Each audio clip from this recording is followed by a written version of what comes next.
Bai, egunon, entzuten da, ezta? Bai, gaur bai.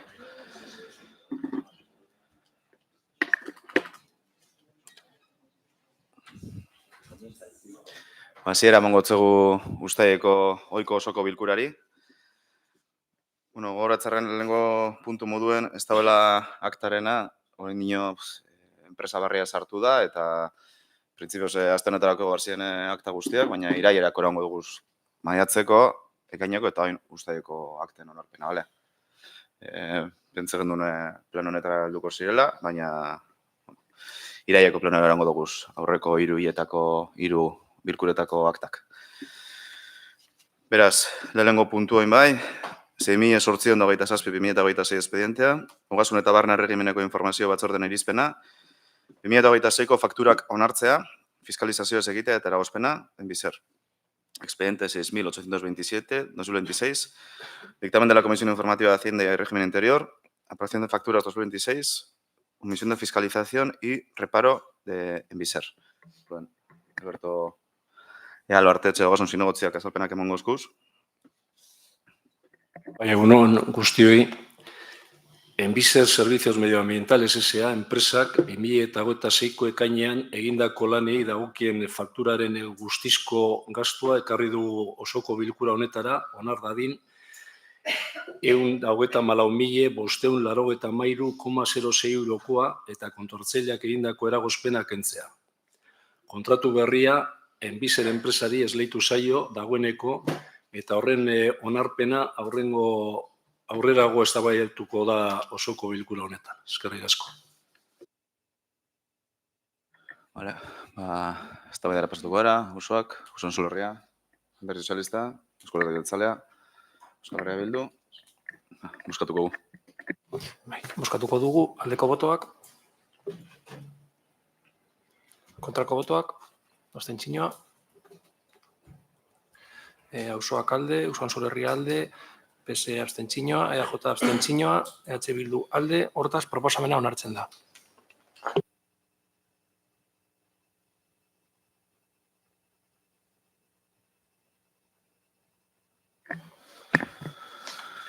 Bai, hurrengo puntue, urgentzia gaitik sartu behar da, eta izango zan, 6.879/2025 espedientea, etxesetzeko zerbitzuen municipalizatzeko memoria behin betiko onartzea. Este punto habría que incluirlo por urgencia. Ahora explicaré la urgencia, que es el de ratificación de la inclusión del siguiente punto por urgencia en el orden del día. Expediente 6.869/2025, aprobación definitiva de la memoria de la municipalización del servicio de ayuda a domicilio. Dakizuen lez, aurreko osoko bilkuran behin-behinan onartu zan memoria, gero gonda epe bat alegazioak egiteko, eta ez dagoen alegaziorik. Amaitu da epea, domeka hontan amaitu zen epea. Beraz, erabaki dugu pleno honetan sartzea, eta horrela behin betiko onartuko da memoria, alegazio barik. Bai, beraz hori da arrazoia. Bozkatuko dugu, gai ordenan sartzea, eta gero sartzen bada, puntu eztabaidatuko dugu. Urgentzia bozkatuko dugu, aldeko botoak, kontrako botoak, abstentzioa, Auzoak alde, Oson Zulerria alde, PSE abstentzioa, EAJ kontra, EH Bildu alde, hortaz proposamena onartzen da eta gai ordenan sartzen da.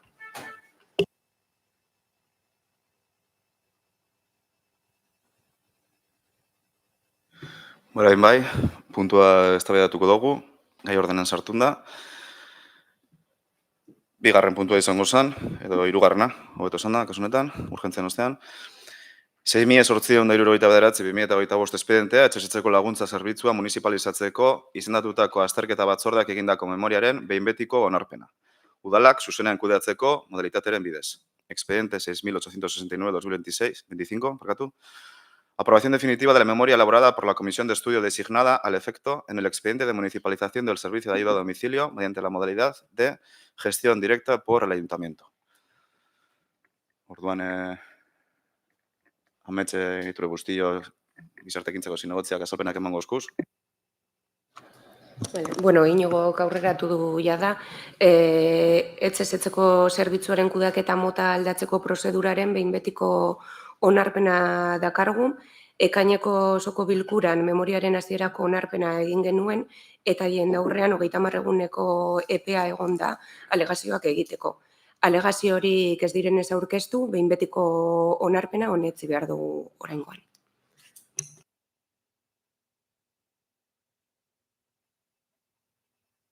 Orduan, eztabaidara pasatuko gara, azalpenak entzun ostean.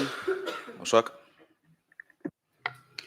Egunon. Bueno, desde Auzoa ya dejamos claro cuál era nuestra postura y hoy es un día importante ya que se aprobará la municipalización del SAT y de esta manera mejorará la gestión y los derechos de las trabajadoras. Usan Solorria. Ez? Alderdi Sozialista. Eskerrik asko, alkate, egunon guztioi.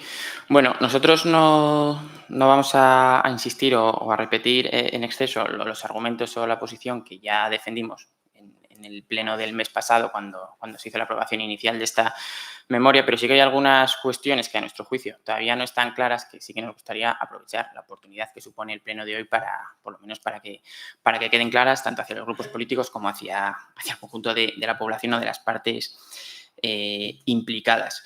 Ya nuestra postura, igual que hace un mes, va a ser la abstención. Nosotros ya dijimos que no íbamos a obstaculizar este proceso, no lo íbamos a votar en contra, pero entendíamos que la forma en la que se había llevado ese proceso y las dudas que todavía hoy deja, pues hacían que optásemos por la abstención. Como ya se ha dicho, esto tiene sobre todo tiene dos vertientes o dos partes. Por un lado, muy importante, la cuestión de las condiciones de las personas trabajadoras del servicio, que eso pues entiendo que se va a debatir en el punto siguiente, en el de la relación de puestos de trabajo, y trataremos ese tema en el siguiente punto. Y la otra parte fundamental, evidentemente, es la gestión del servicio, cómo se va a dar el servicio. Ahí sí que nos gustaría que se aclarase, desde el punto de vista del ayuntamiento, cómo lo va a hacer el ayuntamiento. Es decir, una vez que se produce esa municipalización del servicio, creo que es importante dejar muy claro de qué manera esa gestión directa va a repercutir en la mejora del servicio, o sea, cuáles van a ser las mejoras concretas.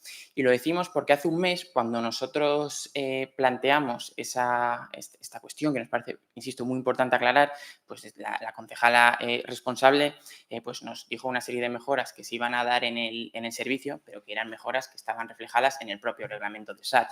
Entonces, nosotros lo que vamos es esas mejoras que se reflejan en el reglamento del SAT se pueden implementar con una municipalización del servicio o no. Entonces, nosotros a lo que vamos es de qué manera que el servicio se municipalice va a contribuir a que ese servicio que queda reflejado en el reglamento, que insisto, se puede dar de manera por gestión directa o no, de qué manera que se municipalice el servicio va a repercutir en una mejora en la prestación del servicio. Y nos parece muy importante que ese punto se nos aclare, porque ustedes lo saben, y no sé si la gente que nos está escuchando lo sabe, que hay un informe de intervención desfavorable de esta municipalización del servicio, porque pues se pone en riesgo la estabilidad, porque dice ese informe que se pone en riesgo con este servicio con esta municipalización del servicio, la estabilidad financiera del ayuntamiento, porque hay un incremento del 40% de los costes del servicio para el ayuntamiento y no queda claro de qué manera esa municipalización va a justificar el sobrecoste que supone esa municipalización. Entonces, a nosotros nos parece muy importante, y yo insisto, esta pregunta, este planteamiento no lo hacemos porque estemos en contra de la municipalización, lo hacemos porque nos parece importante aclarar con esas condiciones, con ese informe desfavorable, con ese sobrecoste, con ese riesgo para la estabilidad financiera, que se nos justifique por qué la municipalización del servicio hace que esos servicios o esas mejoras que están reflejadas en el reglamento que aprobamos el mes pasado se vayan a implementar o a dar esos servicios de mejor manera. Eso nos parece que es fundamental. Otra cuestión que nos parece muy importante aclarar, teniendo en cuenta este contexto, es de qué manera va a repercutir todo esto que estamos debatiendo en las tasas de las personas usuarias, de la ciudadanía, si se van a incrementar o se van a mantener. Eso nos parece que es un punto importante a aclarar. Nosotros, de cara a la evaluación del servicio, porque bueno, hasta ahora con la empresa que gestiona el servicio y que hace una serie de informes de evaluación o de seguimiento del informe, nosotros proponemos una especie de auditoría o un sistema de indicadores que evalúe de qué manera a lo largo de este año, es decir, desde el punto de partida en el que estamos ahora, a dentro de un año, el servicio, la calidad del servicio de cara a los usuarios mejora o no. Es una propuesta que ya les dejamos hace un mes encima de la mesa. les dejamos ahora de nuevo encima de la mesa esta propuesta y nos gustaría saber si ustedes recogen el guante o no. Y ya por ir terminando, cuando nosotros durante todo este año y pico que ha durado este proceso en el que les hemos dicho que la información era pues bastante segmentada, bastante parcial y bastante incompleta, pues ustedes nos dan la razón porque hasta ahora, hasta el mes de julio, cuando esto ya lo empezamos a debatir en junio del año pasado, el 2025, no hemos podido ver cuál es realmente el RPT, cuál es la relación de puesto de trabajo, cuáles son las condiciones que se van a requerir a las trabajadoras. Entonces, tener como posición que valorar todo este proceso y que hasta el último momento, hasta el mes de julio, cuando ya se había hecho la aprobación inicial de la memoria del SAT, no hayamos podido ver en qué condiciones concretas, es decir, sobre el papel, no en el aire, un creo que sí, puede ser, ya veremos, sino sobre el papel, en el RPT, cuáles iban esas condiciones, evidentemente nos reafirma en que hemos estado recibiendo información muy sesgada y se nos ha pedido un posicionamiento político sobre este tema sin tener toda la información. Y por último, pues una pregunta que es clave, es decir, ya saben ustedes que la prórroga del contrato que a día de hoy está en vigor para dar este servicio se acaba ya. Entramos en una situación de cierta anomalía o irregularidad, escojan ustedes la palabra que prefieran. Nos gustaría saber cuándo se va a implementar efectivamente esta municipalización del servicio y cuándo vamos a salir de ese escenario irregular en el que vamos a entrar ahora. Como ayuntamiento es interesante saberlo, es interesante también para las personas usuarias y, por supuesto, es interesante saber esta cuestión para las personas trabajadoras porque de eso depende también sus condiciones de trabajo. Es que ricasco. Eskualderdi jeltzalea. Bai. Bueno, egunon guztioi. Horri buruz dugun iritzea eman genuen, zerbitzu honen udalekotzearen aurka, bozkatu genuelako, baina gogorazi nahi ditugu kontrako boto horren gakoak.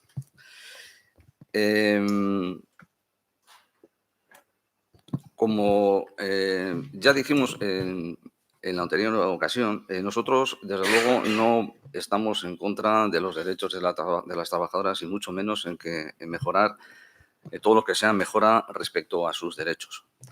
Pero sí que es verdad que nosotros nos alineamos un poquito con lo que ha mencionado el portavoz socialista. Sí que este procedimiento a nosotros nos genera muchas dudas que no han sido aclaradas, en parte por la urgencia con que el equipo de gobierno ha tratado de llevar este asunto y que a día de hoy, con la aprobación de la memoria definitiva, pues seguimos sin tener, por desgracia, nada claro. Sabemos que el equipo de gobierno tiene una cierta discrecionalidad para pasar un servicio de gestión indirecta, como es el servicio de atención domiciliaria, a una gestión directa. La doctrina, la jurisprudencia, así lo atestiguan, ¿no? Pero esa discrecionalidad, todos sabemos que tiene también una limitación importante. También la propia doctrina y la propia jurisprudencia lo dice. Y esos límites tienen que ver con los principios de sostenibilidad financiera y también con la propia calidad del servicio. Principios de sostenibilidad y también de eficiencia, evidentemente. Y ahí es donde nosotros no vemos esto nada claro. Este servicio va a tener un coste de 2.277.000 euros y, desde luego, mucho más alto que las previsiones iniciales. Con lo cual, bueno, ya empezamos a situar un poco dónde está el foco del problema, ¿no? Esto va a tener unas repercusiones tremendas para las arcas del ayuntamiento. Eso yo creo que aquí podemos estar todos de acuerdo.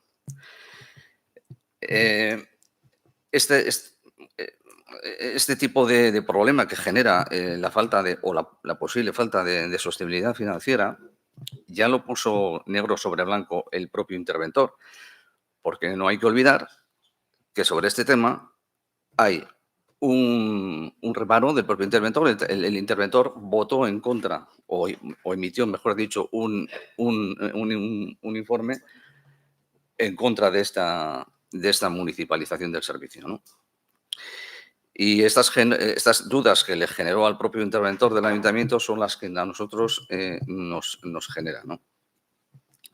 Porque, claro, todo esto también hay que ponerlo en relación, como bien ha dicho Víctor, con la propia mejora de la calidad del servicio. La sostenibilidad financiera, bueno, que está un poco, bajo nuestro punto de vista, en entredicho, puede, en cierta manera, ser compensada con una mejora de calidad del servicio, pero es que eso tampoco lo tenemos claro. No sabemos en un futuro qué va a pasar.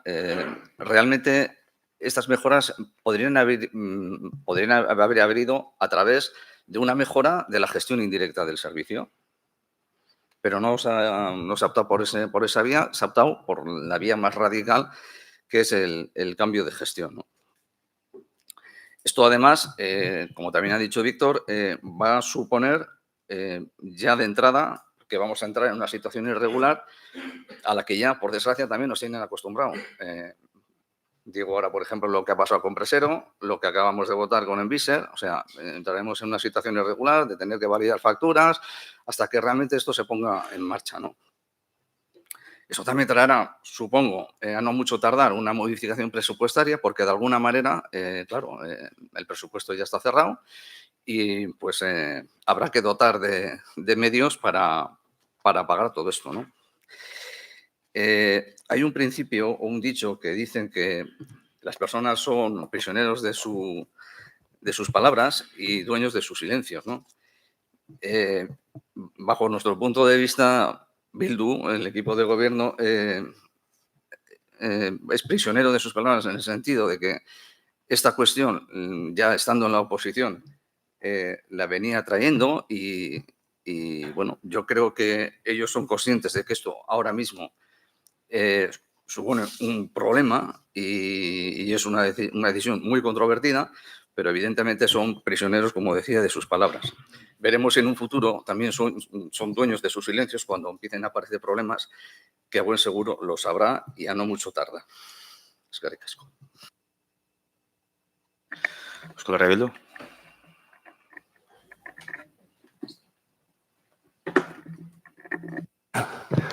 Bai. En contestación un poco a lo que tanto el PSE como el PNV acabáis de decir, por lo que veo todos son justificaciones para vuestro voto. Encima de la mesa siempre se pone el tema, y es recurrente el tema de la sostenibilidad, haciendo hincapié en los peligros que tiene. Por lo que veo no quedó muy claro el pleno anterior, las explicaciones que se dieron, pero las voy a volver a repetir. Este ayuntamiento, por fortuna, a día de hoy, el tema de la sostenibilidad financiera no es un riesgo que esté encima de la mesa.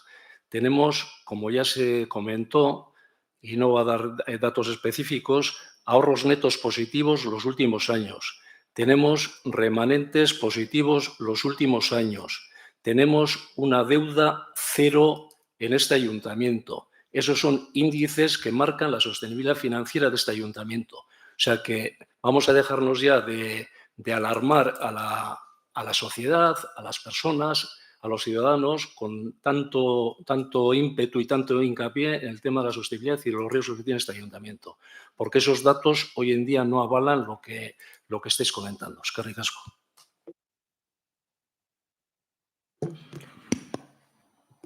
Bueno, nik be aurreko plenoan azalpenak eman nituen, informazioa eman zan, zertan hobetuko dan zerbitzua, alan dabe, Alberto bezala errepikatuko ditut, ze igual norbaitek astu dauz.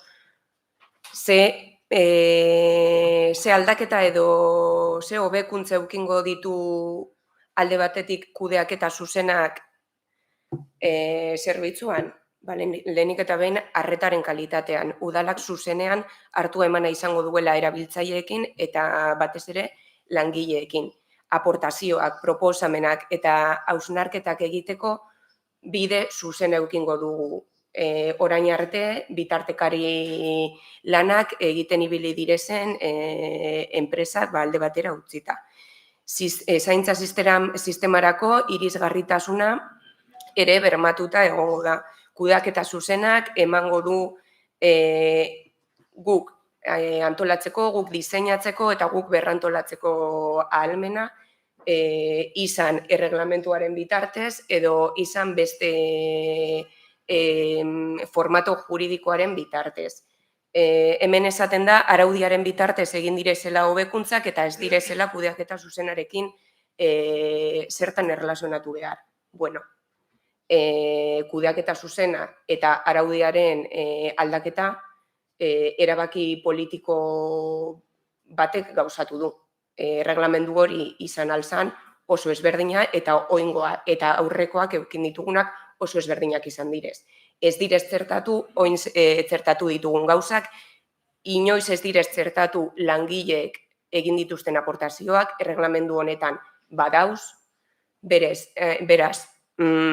zertan ze onurak eukingo dituen kudeaketa zuzenak, esan dugu arreta zuzena,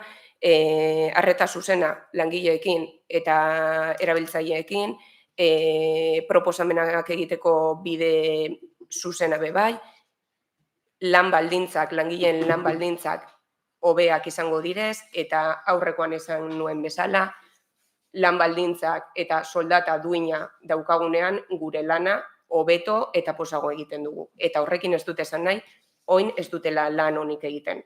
Ze badakigu eta badakite dakigula oso lan eta oso esfortzu handia egiten dutela euren lanetan.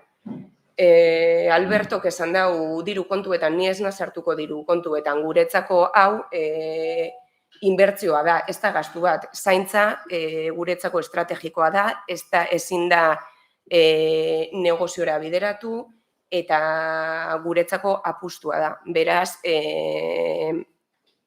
bakarrik geratzen zait, hemen, eskertzea bai nire lankidei, bai teknikariei eta bai handauzen langilei, eukin duten pazientzia, ze badakigu denbora tardatu dugula eta ez dugu urgentziaz eta harin batean egin, ze gure helburua zen prozesu hau ondo betetzea eta langileen lan baldintzak eta erabiltzaileen arreta bermatuta egotea eta horretan ibili gara. Tardatu dugu, baina bukatu dugu eta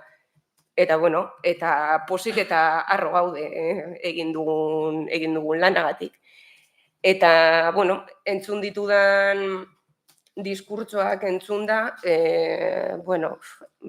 nire ustez, Victor, uste dut aukera bat galdu duzuela prozesu honetan, gugaz batera lan ez egiteagatik, eta EAJ-ari bakarrik esan, entzun dut, estamos a favor de los derechos laborales, que las previsiones iniciales no son las que han sido ahora, estamos a favor de los derechos de las trabajadoras eta buskatzen dugu lan baldintza hobeak izatearen kontra, ez dakit horrek koherentzia dekon. Zuek ikusi, besterik gabe, bai entzun dut informazio kontua. Alderdi batek esaten du informazioa ez dugula eman. Batzordeetan eman dugu, bilerak eskaini ditugu, inork ez digu erantzun, beste alderdi batek esaten du que las previsiones iniciales no son a las de ahora.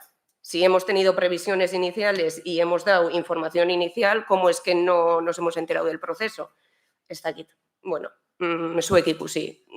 Guk helburua lortu dugu, bidelagun izan ditugu momentu guztietan langileak, eta besterik gabe, eskerrik asko. Momentuz. Bigarren txanda, usuak, Sonsolorria, Andrés Lista. Eskerrik asko, alcate.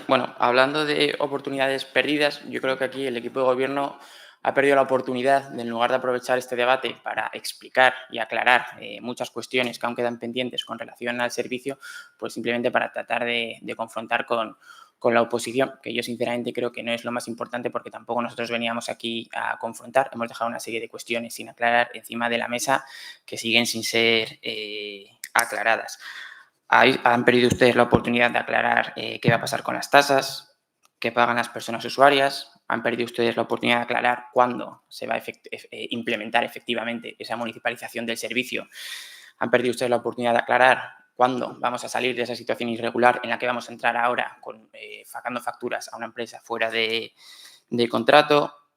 Han perdido ustedes también la oportunidad de aclarar si van a utilizar algún tipo de seguimiento mediante algún sistema de indicadores o algún tipo de auditoría para ver de qué manera evoluciona la calidad del servicio, y efectivamente han perdido ustedes la oportunidad durante prácticamente un año de realmente sumar, si esa era su voluntad, a la oposición dándoles información, porque es totalmente compatible que existan unas previsiones iniciales con que no se nos informe durante el proceso, porque hay un punto de partida y un punto de llegada, y el problema ha sido el vacío de información que ha habido entre el punto de partida y el punto de llegada. Es decir, me parece que es algo bastante razonable y bastante fácil de explicar y de comprender. Y también han perdido ustedes una oportunidad de concretar cuáles van a ser las mejoras derivadas de la publificación del servicio, porque nosotros la interpretación que hacemos es que, bueno, ustedes han dicho una serie de generalidades, de conceptos abstractos que suenan muy bien y que nosotros compartimos, pero cuando bajamos al terreno de lo concreto, ahí es donde ustedes, pues sinceramente creemos que se pierden. Y nosotros insistimos, no estamos en contra de la municipalización del servicio. Lo que somos, y no, iba a decir que somos críticos, pero no, tampoco somos críticos.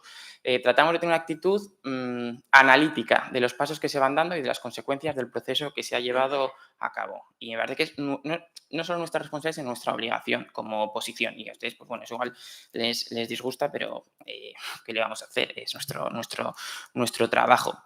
Pero no estamos en contra de la municipalización del servicio y efectivamente estamos de acuerdo con ustedes en que esto no es un gasto, en que es una inversión, en que es una cuestión estratégica para un municipio este servicio, en que la cuestión económica no debe ser el argumento o el criterio principal, y eso lo compartimos.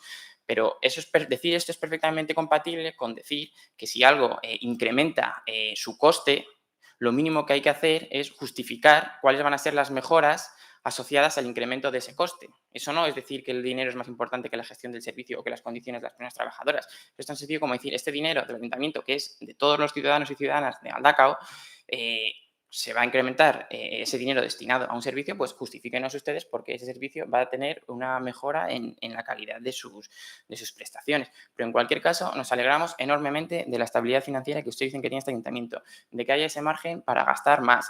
Y esperemos que ustedes se acuerden de esa estabilidad financiera, de ese margen para gastar más dinero que tienen cuando van a los barrios y les dicen que no hay dinero para hacer ascensores o para determinadas infraestructuras, o cuando metemos enmiendas en los presupuestos y nos dicen que cómo metemos enmiendas en los presupuestos, que ahora sacan ustedes el dinero para llevar a cabo las propuestas que nosotros hacemos. Entonces vamos a intentar tener una coherencia durante todo el año con los mensajes que se trasladan.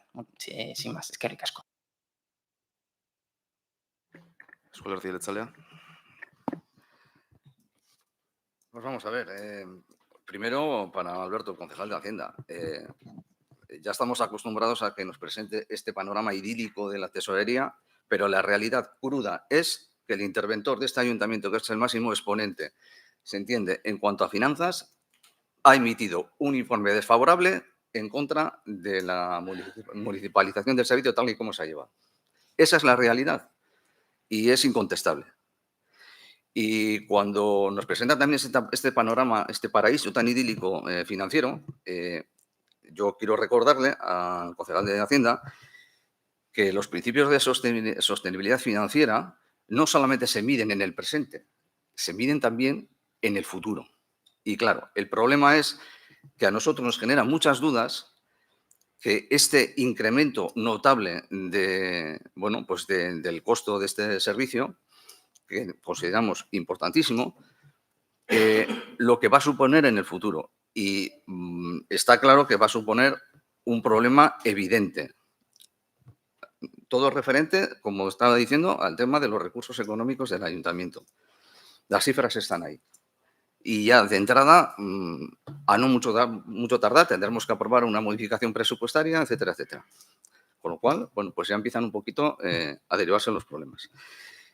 y poco más. Y en cuanto a METS, pues hombre, yo también estamos acostumbrados, igual que al panorama idílico que nos presenta siempre el concejal de Hacienda, pues un poco a la demagogia del discurso, ¿no?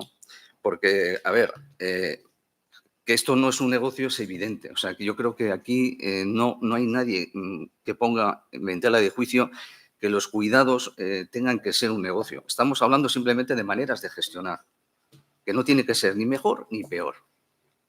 Podemos discutir, pero no, lo que es evidente que hablar aquí de negocio, como también poner en tela de juicio que nosotros hemos dicho que estamos siempre a favor de los derechos de los trabajadores y de las trabajadoras, pues a mí me parece un discurso demagógico, totalmente demagógico. Aquí solamente estamos hablando de poner en consonancia una serie de cuestiones. Los cuidados son importantes, muy importantes, pero es evidente que en cualquier tipo de actividad administrativa hay que ponerlo siempre en relación con el tema de los recursos disponibles, que son recursos que no olvidemos, los pagamos todos. Y los recursos son limitados, como casi siempre, y hay que conjugar todo ese tipo de cuestiones.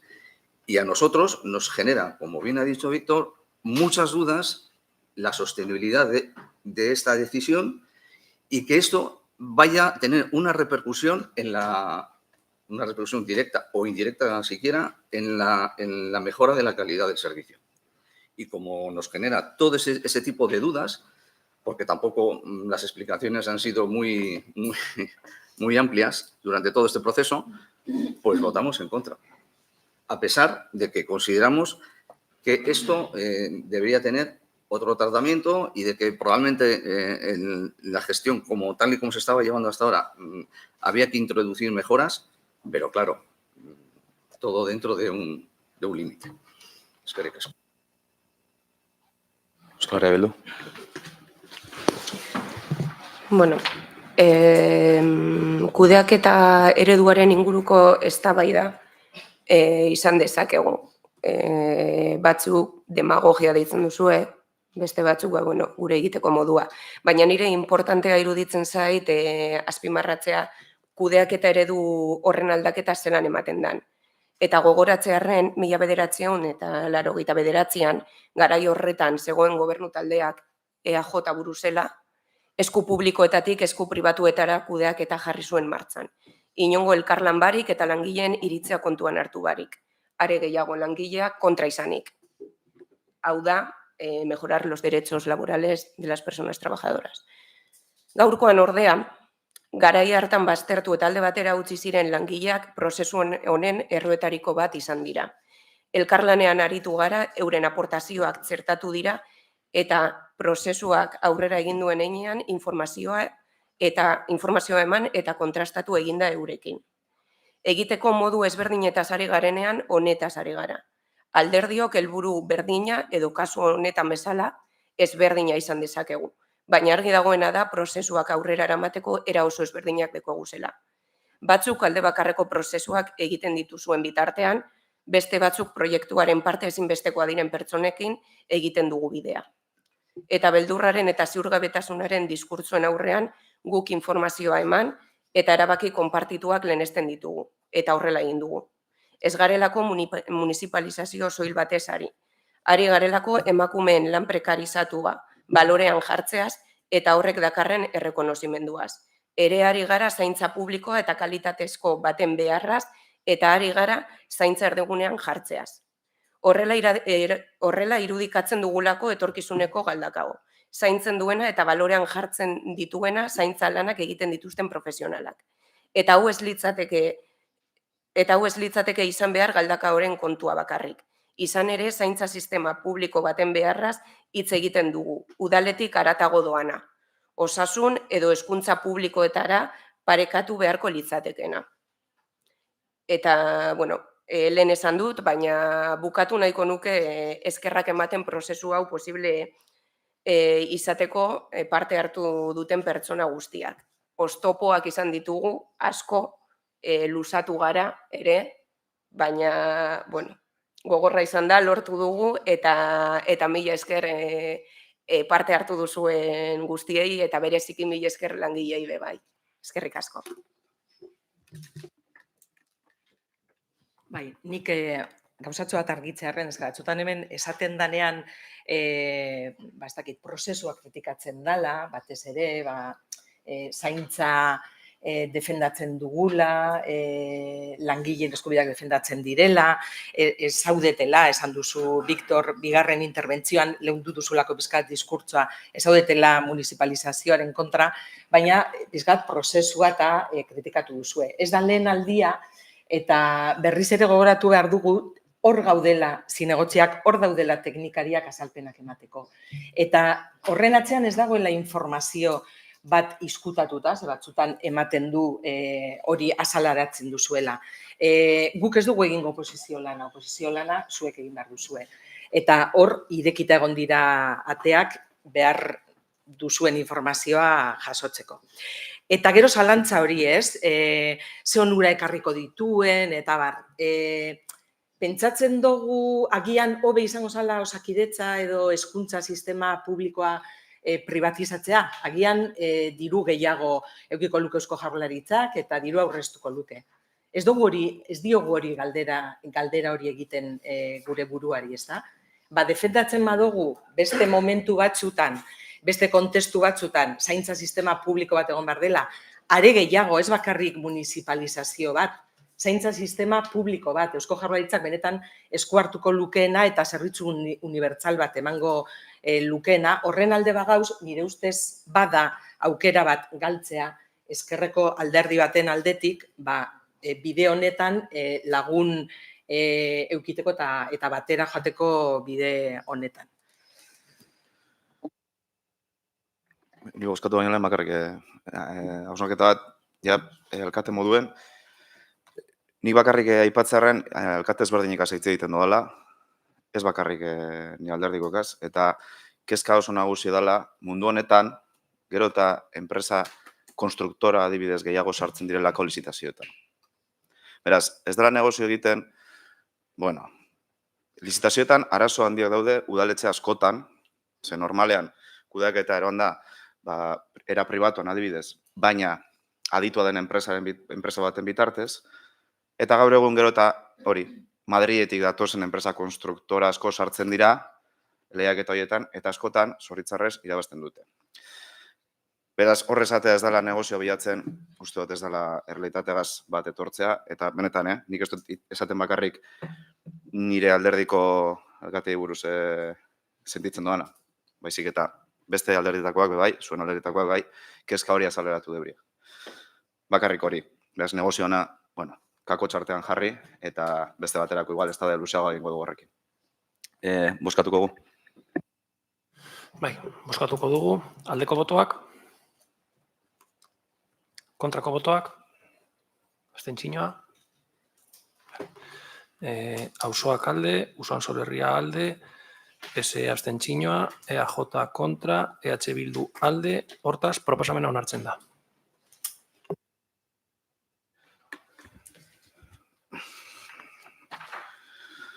Hurrengo puntua, laugarrena, 6.122.2026 espedientea, Ogasun eta Barne Erregimeneko informazio batzordean irizpena, lanpostuen zerrenda aldatzea. Expediente 6.132/2026, dictamen de la Comisión Informativa de Hacienda y Régimen Interior, modificación de la relación de puestos de trabajo. Euskine gezuraga barrenak, azalpenak emagozku. Egun ondan hori. Gaur aurkezten dugun aldaketak lotura zuzena du, onartu berri dugun etxezetxeko laguntza zerbitzuaren kudeaketa zuzenarekin, izan ere sortuko diren lanpostu berri gehienak zerbitzu horrekin dute zerikusia. Zehazki hauek dira proposatzen diren aldaketak. Sortuko diren lanpostu berriak dira alde batetik gizartekintzako koordinatzaile figura, organigraman aurre ikusten zen, bai orain arte sortu gabe zegoen. Gero badago beste lanpostu bat, gizartekintza arloan baita ere, teknika de inserción delakoa. Amortizatu egingo da, eta gizarte langile lanpostu bat sortuko da, gaur eguneko beharrei erantzun egokiagoa emateko, bat ez da beharrezko dagoeneko, eta gizarte langilea bai ordea. Eta, esan bezala, etxezetzeko laguntza zerbitzurako egitura administratiboa eta operatiboa sortzeko, koordinatzaile figura sortuko da. bi gizarte langile, TAG bat, administrari bi eta 34 laguntzaile.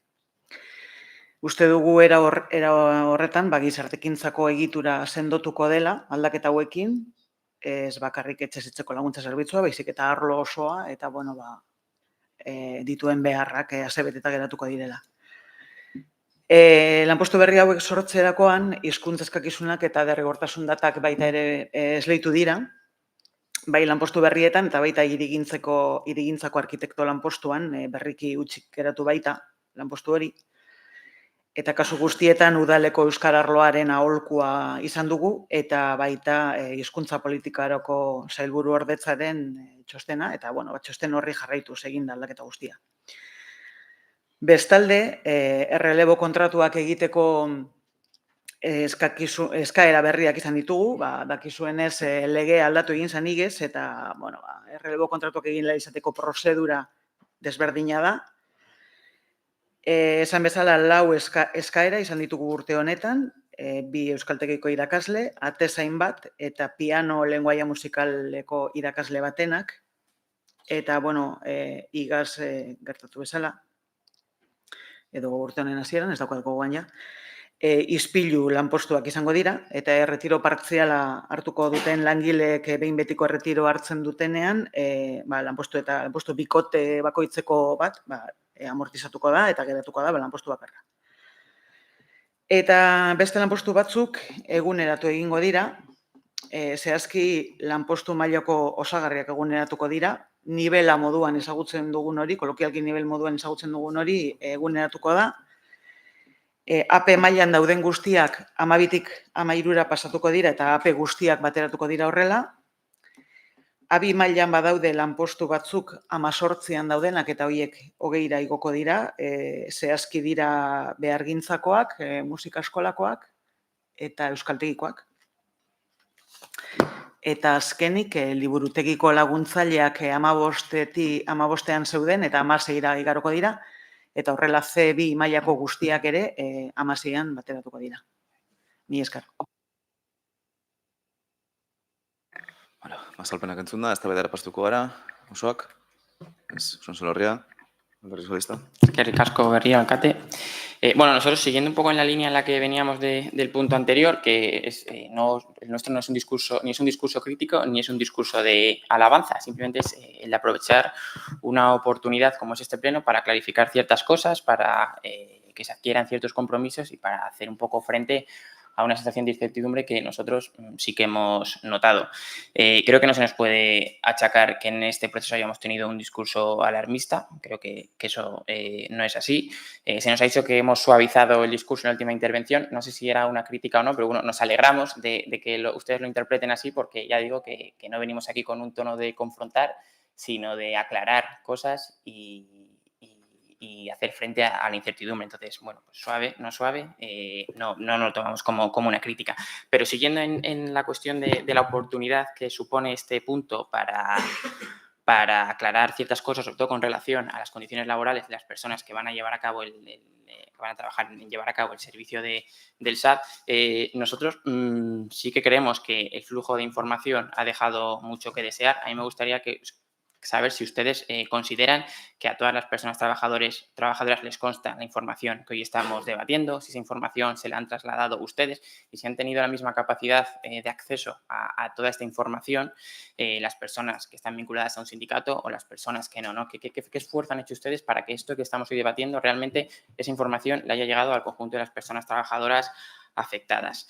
Hablamos de, en concreto en la plaza de auxiliar hay 34 plazas. Nos gustaría saber si ustedes tienen la certeza de que esas 34 plazas es el número total final de las personas que están a jornada completa a día de hoy, a jornada parcial, si prevén modificaciones o no, qué va a pasar con las personas que a día de hoy en la empresa están trabajando de manera eventual.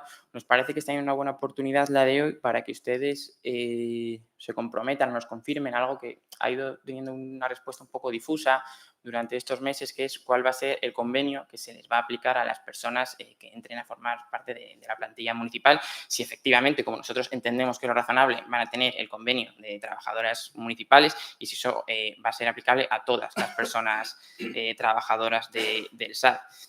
Otro punto que nos parece también muy importante que ustedes aclaren como partido de izquierdas que se preocupa por los derechos y las condiciones de las personas trabajadoras es el relativo a los requisitos lingüísticos. Ustedes han perfilado, si algo de lo que digo no es correcto, pues nos lo dicen, todas las plazas con un perfil lingüístico B1 o B2, 19 de ellas tienen como fecha de preceptividad la aprobación plenaria y 15 no tienen esa fecha de preceptividad. Entendemos que, bueno, que no se hace una exigencia efectiva de ese requisito lingüístico. Nos gustaría saber cuál es el criterio de que se hayan ustedes llevado a cabo o hayan tomado esa decisión de esa proporción de a quienes se les va a pedir o no ese perfil lingüístico, si en base a la demanda de las personas usuarias, si en base a las características o los perfiles de las personas que a día de hoy trabajan en el servicio, si han tenido en cuenta ustedes el índice de preceptividad global para Galdácano aplicado a este sector en concreto. Les preguntamos y de paso les proponemos que se hagan liberaciones para las personas trabajadoras para que puedan aprender euskera, ya que, bueno, es tan importante poder tener esa competencia. Y les preguntamos también si aquellas plazas que no tienen en la documentación fijada una fecha de preceptividad, ¿qué previsionáis? Si la previsión es que eso se mantenga así hasta el largo plazo o si tienen ustedes a corto o medio plazo previsto cambiar esa fecha de preceptividad, porque ustedes como EH Bildu siempre han defendido y la postura actual que ustedes tienen es la de exigir perfil lingüístico en competencia en euskera en todas las plazas en la administración pública, salvo excepciones debidamente justificadas. Esa es la postura que a nivel del conjunto de la comunidad autónoma vasca tienen ustedes. También nos gustaría saber si tienen pensado implementar este servicio los fines de semana y qué efectos tiene eso en las personas trabajadoras. Y volviendo un poco al principio, toda esta información que nosotros le preguntamos porque no la tenemos o no la tenemos clara o nos ha llegado de manera difusa, si tienen ustedes o han tenido ustedes la voluntad de dar esa información, no en conversaciones informales o de manera difusa, sino por escrito y bien dada a las personas trabajadoras, a todas las personas trabajadoras, no a algunas que ustedes definan como interlocutoras. Y vuelvo a la pregunta que he hecho en la intervención anterior y que nos ha respondido, que es todo esto, ¿cuándo? O sea, ¿cuándo se va a implementar esa publicación de servicio y cuándo estas personas trabajadoras van a formar parte de la plantilla municipal? Y añado, ya saben ustedes que a nivel nacional, sindicatos, comisiones obreras, UGT, están proponiendo un debate, una reflexión sobre los coeficientes reductores de la edad de jubilación de las trabajadoras del SAT. Me gustaría saber ustedes qué valoración o qué balance o qué previsión tienen como partido de izquierdas con relación a este debate de los coeficientes reductores de la edad de jubilación de las personas trabajadoras del SAT. Y yo insisto, la falta de información ha sido palpable, incluso hemos hecho preguntas en este mismo pleno que no han sido respondidas. Nosotros, Edurne, no pedimos que el Gobierno haga el trabajo de la oposición, tampoco creo, Edurne, que haga falta que hagas tú el trabajo de la concejala de Acción Social, porque ella sabe mejor que tú qué información nos ha dado y qué información no nos ha dado en las comisiones. Pero bueno, nosotros seguimos esperando a que se aclaren todos estos puntos. El hecho de que en un solo tema intervengáis 5 personas diferentes del equipo de gobierno, no sé si es que tenéis una convicción tan grande que todos queréis formar parte de este proceso o si denota cierto nerviosismo a la hora de no clarificar ciertas cosas que les estamos pidiendo que clarifiquen. Pero bueno, quedamos pendientes de vuestra respuesta y del siguiente turno. Gracias. Eskola Erdi Jeltzalea. Bueno, eskerrik asko, laburra izango naiz. Gai hau beste batzuetan ere aipatu dugulako, beraz, gehiago da eskaera bat argudiaketa bat baino. Decía que nosotros no vamos a obstaculizar este punto, pero sí quería explicar un poco por qué nos vamos a abstener. Si observamos el contenido de las modificaciones, y hablo en plural, porque esa es la cuestión que quiero ahora debatir, si vemos el contenido de estas modificaciones de RPT, vemos que, en una especie de totum revolutum aparecen modificaciones de creación de plazas, modificaciones de RPT por la creación del SAT, modificaciones RPT por pluses de peligrosidad, etcétera, modificaciones RPT por cambios de complementos de destino y, por último, modificaciones de relación de puestos de trabajo por disponibilidad, por aumento de disponibilidad de dedicación.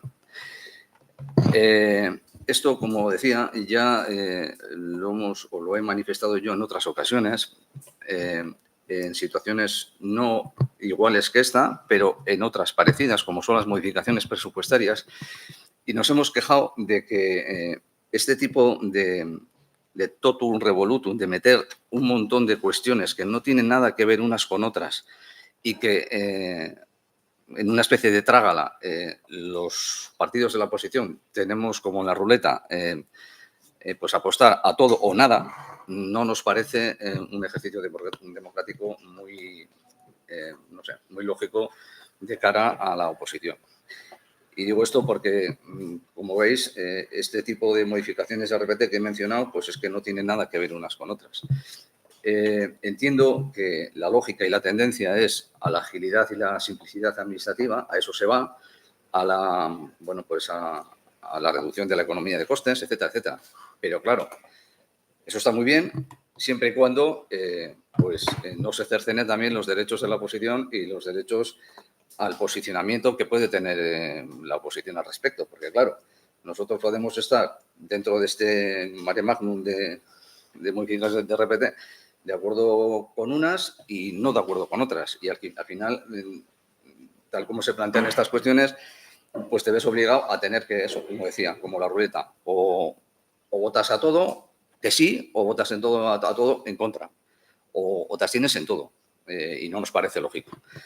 Entiendo que no podemos hacer aquí 5 expedientes o 5 tratamientos con 5 votaciones de cada una de estas cuestiones, de estas 5 modificaciones de RPT, pero, hombre, cuando se da una modificación de RPT de suficiente enjundia, que además yo creo que es un poco la esencia, además, del tema, por ejemplo, en la creación del SAT, pues, hombre, yo creo que merecería un tratamiento aparte, por respeto a todos, también a los trabajadores y a las trabajadoras, y que esto se trate, pues como se ha tratado pues, en la aprobación de la memoria del SAT aparte, pues que también se trate en la modificación del RPT del SAT aparte, y que nosotros podamos posicionarnos y tratarlo aparte.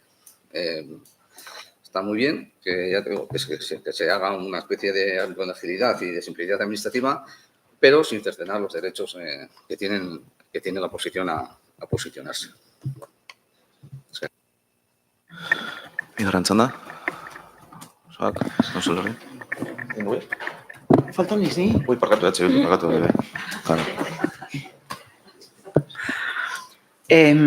Bueno, hasiko naiz bukaeratik. Egia da gauza diferenteak dakarguzela aldaketa berean, eta nik noski errespetatzen dut oposizioaren planteamendua eta ez ikuste ondo, baina nik dekot justo kontrako, nik behintzat, kontrako irizpidea. Ez zait serio iruditzen pleno guztietan aldaketa batekin etortzea. Hobeto, ez dakit, ahalik eta gehien, eta joan RPT-a ahalik eta gehien modernizatzen. Bueno, bai, dire ikuspuntuak azken finean, eta gero, zoto ondo ulertu, Alfredo, zure esan duzuna, la disponibilidad, la peligrosidad hori dana, hori aztertzen ari gara ere bai postu batzuetan, baina ez dugu sartu pleno honetan. Ez dugu honetan, Ba, ez dugu sartu, egin ginen sartzear, baina, bueno, hori izango da etorkizuneko eztabaida batean, baina oraindik ez daude. Eta gero, Victorrek esan duenaren arabera, ez zaidan ez ere azten, lehen, bueno, egia da galdetu duzula ea noiz sartuko den hau guztia indarrean, eta ez dugu erantzun, eta baina nik okerrez banago memorian aipatzen da, azaroaren batean nahi dugula hau guztia indarrean sartzea. Eta nik uste dut aurrerago ere aipatu dugula. Gero, ea langilek honen berri daukaten, ala bakarrik langile batzuek, ala, bueno, apruet ofensiboa ere izan daiteke hori, baina egun hona daukat gaur, beraz ez dut hortik hartuko. hau, pasaden urtean, ez dugu goratzen data zehazki, baina egin genuen asamblada bat, pleno areto honetan bertan, langile guztiekin. Hemen ikusten ditudan aurpegi asko, egon ziren hemen. Eta gero, aitortu behar dut ezela oso arrakastatxoa izan, ez dakit gauzak argitu baino nahaztu ez bagin egin, ze, bueno, ez da ametzek aipatu dulen, ez dela erreza. Eta gero egin ditugu ondoren bilerak euren batzordearekin, langileen batzordearekin. Hor ikusten dut Iñaki, izan zela euren presidentea, egon zen bilera berak esan dezake. Eta eman diegu informazio guztia. Egin ditugu bebai sindikatuekin, eurek eskatu dizkigute bilerak eta guk egin ditugu bilerak eurekin. Osea, informazioa eduki dute. Gero, alde batetik daude, RPT-an sortuko digutugun lanpostuak, eta beste alde batetik langile subrogatuak. Gu sortu dugu egitura bat. Baina langile subrogatuak legeak oso ondo zehazten du, zeintzuk izan behar diren, zeintzuk izango diren finkoak, zeintzuk diren subrogableak, zeintzuk ez, eta legea jarraitu ez dugu besterik egin. Ze baldintzatan sartuko diren? Langileek badakite esan diegulako, sartuko dira gaur eguneko euren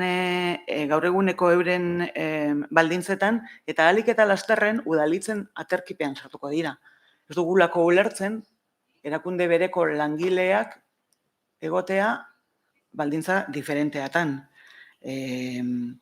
Eta gero aipatu dituzu baita ere hizkuntza eskakizunak eta derrigortasun datak.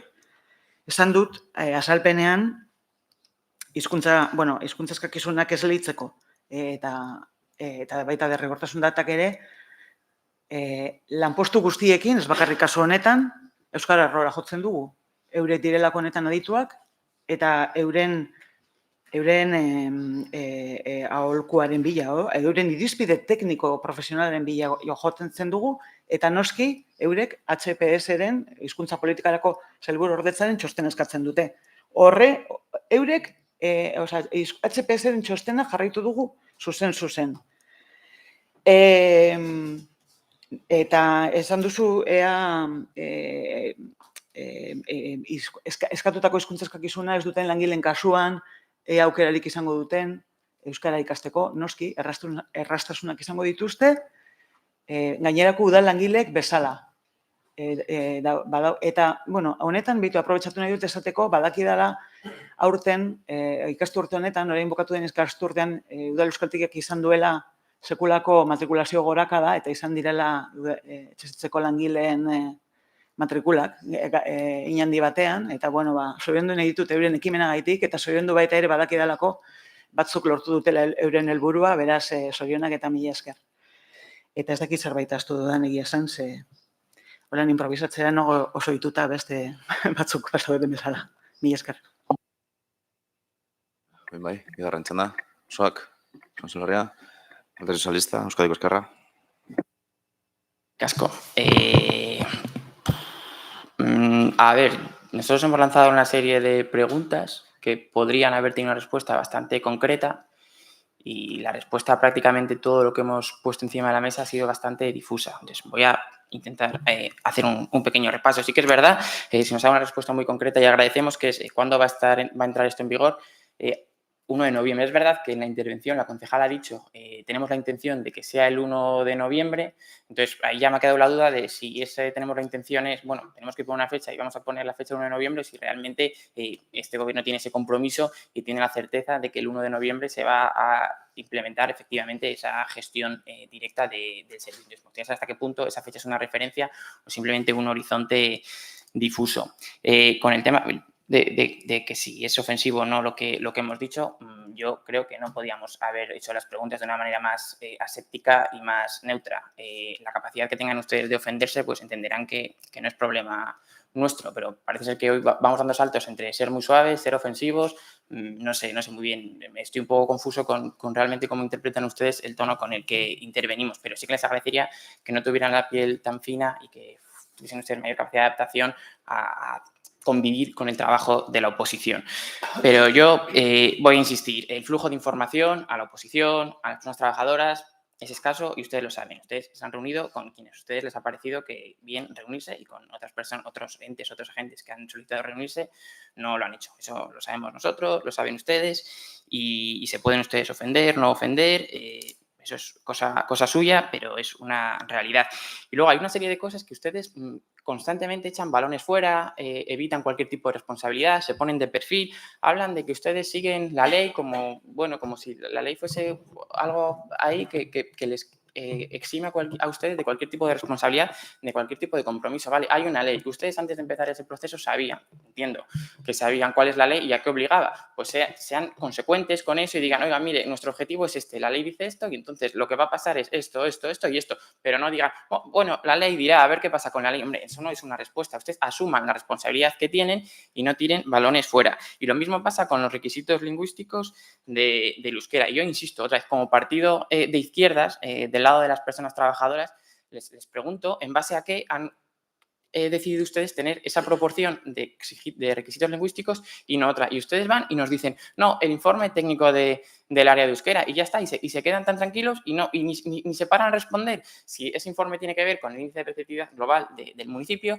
si tiene que ver con las características de las personas trabajadoras, es decir, las exigencias lingüísticas que están contempladas tienen algún tipo de relación con cuál es a día de hoy la característica o las características de las personas trabajadoras del servicio o con las personas usuarias del servicio y lo que esas personas demandan. Porque igual si revisáramos eso, igual tendríamos que incrementar o disminuir, puede ser incrementar o disminuir esos requisitos lingüísticos. Pero, hombre, que no son ustedes capaces de decirnos si han analizado cuál es la realidad de la plantilla actual del SAT o cuál es la realidad de la demanda de las personas usuarias actuales a la hora de configurar esos requisitos.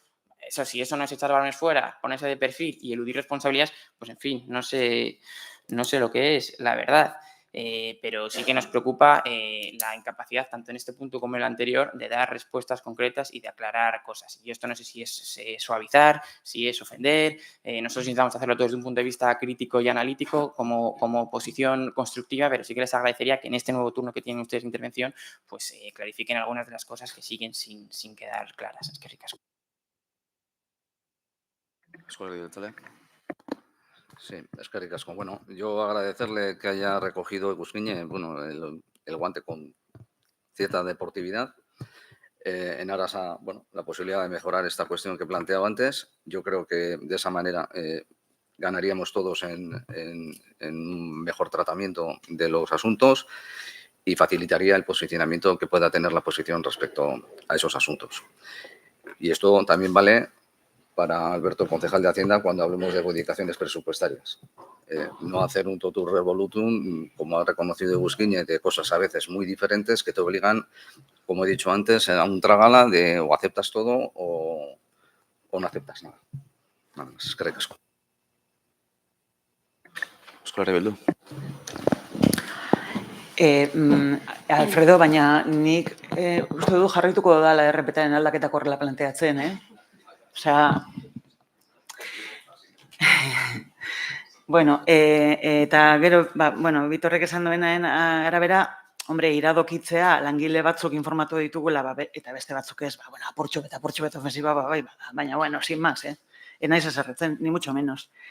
Eta gero, hizkuntza eskakizunen eta derrigortasunen daten inguruan ez dugula zehazki azaldu eta ez duela balio eta dala ponerse de perfil HPS-en txostenetan horren atzean jartzea, HPS-en txostenak, zuek parte zarete gobernu baten txostena zalantzan jarriko badituzue, eske nik ja, ez daukat ez esateko horren inguruan, eske edozein lanposturi hizkuntza eskakizunak jartzeko jarritu behar den bidea.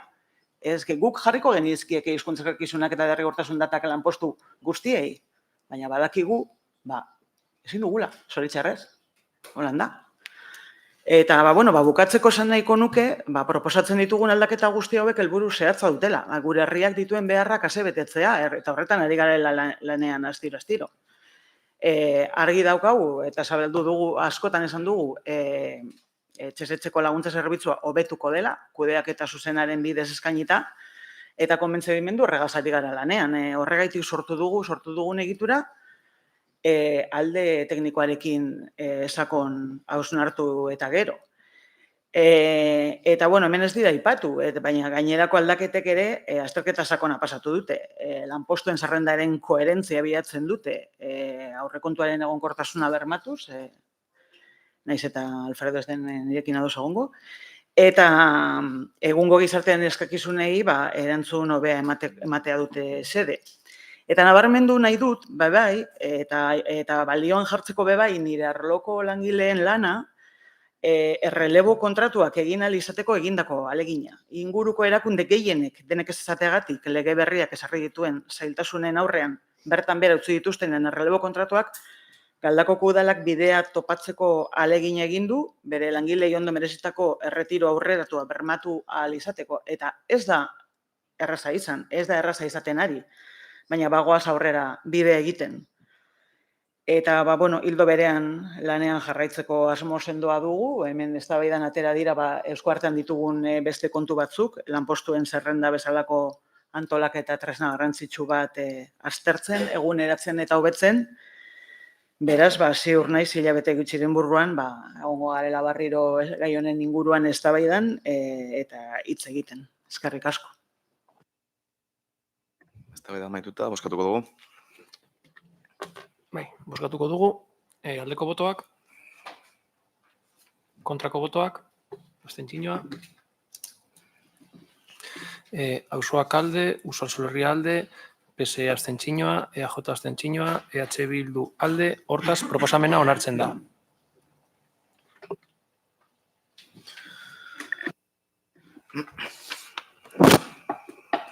Bosgarren puntue, 5.171/2026 espedientea, kontuen batzorde berezian irizpena, 2025 ekitaldiko kontu orokorraren behin betiko onespena. Expediente 5.161/2026, dictamen de la Comisión Especial de Cuentas, aprobación definitiva de la Cuenta General del ejercicio 2025. Alberto Albartetxek, azalpenak emango eskuz. Eskerrik asko. Ekainaren 19an jendaurrean jartzeko epea amaituta eta alegaziorik aurkeztu ez denez eta kontu hartzailaren 2026 uztailaren 3ko aldeko txostena ikusita, Galdakaoko udalaren 2025ko kontu orokorra behin betiko onartzea proposatzen zaio osoko bilkura honi. Eskerrik asko. Eztabaida, Auzoak, Uxue Solerria, Sozialista, Euskal Alderdi Jeltzalea, Euskal Herria Bildu. Bozkatuko dugu. Bozkatuko dugu, aldeko botoak, kontrako botoak, abstentzioa, Auzoak bai, Uxue Solerria bai, PSE abstentzioa, EAJ abstentzioa, EH Bildu bai, hortaz proposamena onartzen da.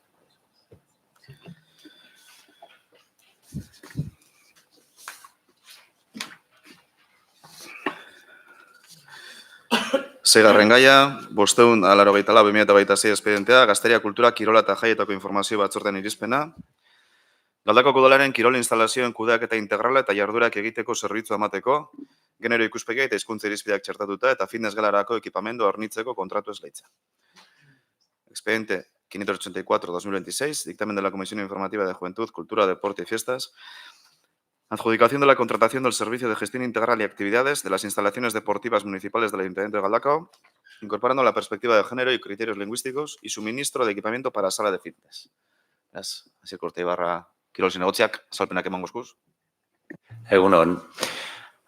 Gaur ekartzen dugu honetara udalbatzak ez lehi desan, horrela egokia ikusiz gero, Galdakaoko udaleko kirol instalazioen kudeaketa integraleko eta jardueretako zerbitzua, genero ikuspegia eta hizkuntza irizpidea zertatuta. Eta fitness aretorako ekipamendu hornitzaren kontraktua. Dakizuenez, udalbatza 2026ko apirilaren 30ean egindako ohiko bilkuran aipatutako kontratua, administrazio klausula partikularren agiria eta haren erazkinak eta baldintza teknikoen agiria eta erazkinak onartu zituen. Kontratua 4 urterako izango da eta sektore publikoko kontratuei buruzko legearen 156. artikuluan aurreikusitako prozedura irekiaren bidez egingo da, adjudikazio irizpide eta izapidetze arrunt ugarirekin. Zeinaren gehieneko aurrekontua 3.105.000 euro urte baita eta 4 urteko iraupenarekin. Horretarako emandako epean, Geran Servicios Deportivos S.A. lizitatzaileak eskaintza elektronikoa aurkeztu zuen. Egin beharreko lizitazio izapideak egin ondoren, kontratazio mailak, eskaintzak irekia eta administrazio klausula partikularren agirian ezarritako valorazio irizpideen arabera lortutako puntuazioak ikusita eta 2026ko ekainaren 15ko bilkuran erabaki zuen kontratazio organoari hau proposatzea. Gedan Servicios Deportivos S.A. lizatatzailea kontratua esleitzea, harena baita puntuaziorik onena lortu duen eskaintza. Ondorioz eta osoko bilkurari dagokionez, kontratazio organoa den aldetik, kontratu honi buruzko eskumena proposatzen dugu Galdakaoko udaleko kirol instalazioen kudeak eta integraleko eta jardueretako zerbitzua, genero ikuspegia eta hizkuntza irizpidea txertatuta eta fitness aretorako ekipamendu hornidura, sede duen kontratuaren esleipena onartzea Gedan Servicios Deportivos elkarteari. Azalpenak entzun da, eztabaida erpaztuko gara, Josuak. Bai, con esta adjudicación damos un paso adelante en la mejora de las instalaciones y de los servicios deportivos de nuestro municipio. Esta nueva contratación supone una inversión que permitirá ofrecer un servicio de mayor calidad, más eficiente y adaptado a las necesidades actuales de las personas usuarias, los clubes deportivos y las familias. Además, queremos destacar que el contrato incorpora la perspectiva de género, impulsando un deporte más igualitario e inclusivo, donde mujeres y hombres tengan las mismas oportunidades de participación y acceso. Del mismo modo, incluye criterios lingüísticos que garantizan el derecho de la ciudadanía a ser atendida tanto en castellano como en euskera, reforzando el compromiso de este ayuntamiento con la normalización del euskera en los servicios públicos. Entendemos que invertir en deporte es invertir en salud, en educación, en convivencia y en calidad de vida. Por ello, creemos que esta adjudicación contribuirá a ofrecer un mejor servicio a la ciudadanía y a seguir fortaleciendo el deporte como un espacio de integración, participación y cohesión social en nuestro municipio. Eskerrik asko. Sonsolorria, bai. Egunon, UH taletik zerbitzu honen kontratazio barri hau urrats garrantzitsu edala uste dugu. Kontratazio honek kiroldegiaren kudeaketa nabarmen hobetuko du eta horrek zuzeneko eragina izango du zerbitzuaren kalitatean. Bestetik, erabiltzaileen eskaera eta behar nagusiei erantzuna emango die, gainera kontuan hartuta urreta kiroldegia jasaten ari den erreforma, hobekuntza hauek batera etorriko dira, eta azken finean erabiltzaileek zerbitzu askoz osoagoa eta hobeagoa izango dute berezko. Kudeak eta hobea, zerbitzu hobetua eta erabiltzailei nahiei erantzuna. Horregaitik, guztiagatik, gure botoa aldeko izango da. Alderdi sozialista, ez? Euskal Herria Jeltzalea. Euskal Herria Bildu. Bakarrik esan, esleipen honegaz eta irailetik aurrera kiroldegia berriztu bat izango dugule, bakarrik esan, espero dugula udazkenerako gure kirol zerbitzuak askoz hobetzea eta erantzutea gaur egun uste duguna dagoen beharrari, herrian dagoen beharrari, beste barik. Bigarren txanda berdan, Josuak, Sonsolorria, Sozialista, Euskal Herria Jeltzalea, Euskal Herria Bildu. Bozkatuko dugu. Bozkatuko dugu, aldeko botoak, kontrako botoak, abstentzioa. Auzoak bai, Usansol Herria bai, PSE abstentzioa, EAJ bai, EH Bildu bai, beraz proposamena onartzen da.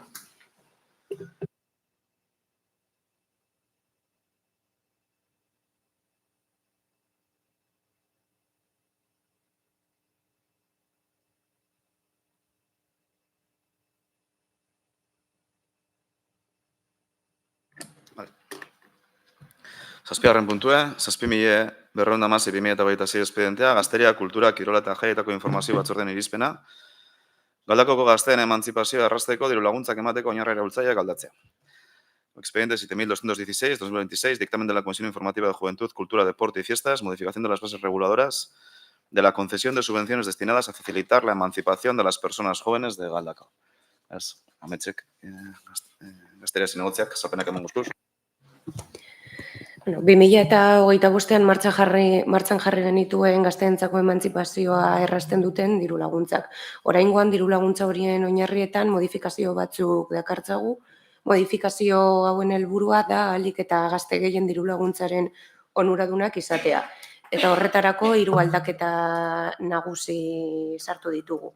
Lehenengoa, banakako eskatzaileen artean, urteko diru sarrera minimoak 10.000 eurotik 8.400 eurora pasatzen dira, eta diru sarrera maksimoak 30.000tik 35.280 Bigarren aldaketa, bikide edo gehiagoko bizikidetza unitateak direnean, urteko diru sarrera minimoak kasu honetan ez direz aldatzen, 10.000 eurokoak izango direz, baina diru sarrera maksimoak ere handitu egiten dira. 55.000 eurotik 53.000 eurora pasako dira. Eta 3. aldaketari dagokionez, diruz lagunduko diren ehunekoak ere handitu egingo dira. Modu horretan diru sarrera gitzien daukaten gazteek 60% laguntza jaso ahalko dute. Totalean 25.000 euro banatuko dira, baldintzak betetzen dituzten 18 eta 35 urte bitarteko gazteen artean. Eztabaidara pasatuko gara, Auzoak. Auzoak votará a favor de esta modificación de las bases reguladoras de las subvenciones destinadas a facilitar la emancipación de las personas jóvenes. El objetivo de esta modificación es claro: hacer que estas ayudas lleguen a más personas y que sean más útiles. Aunque la dotación económica total se mantiene, se incrementa el porcentaje de ayuda que puede recibir cada persona beneficiaria y se flexibilizan los requisitos, ampliando así el acceso a un mayor número de jóvenes. Sabemos que la emancipación es uno de los principales retos de la juventud. El elevado coste de la vivienda hace que muchas personas tengan que retrasar este paso. Como Administración, debemos poner a su disposición herramientas que contribuyan a facilitar ese proceso. Con esta modificación damos una respuesta más adaptada a la realidad actual, favoreciendo que un mayor número de jóvenes pueda beneficiarse de estas ayudas y avanzar en su proyecto de vida con mayores oportunidades. Por todo ello, apoyamos esta propuesta porque supone un uso más eficaz de los recursos públicos, mejora el alcance de las ayudas y reafirma el compromiso de este ayuntamiento con las políticas de juventud y con la igualdad de oportunidades.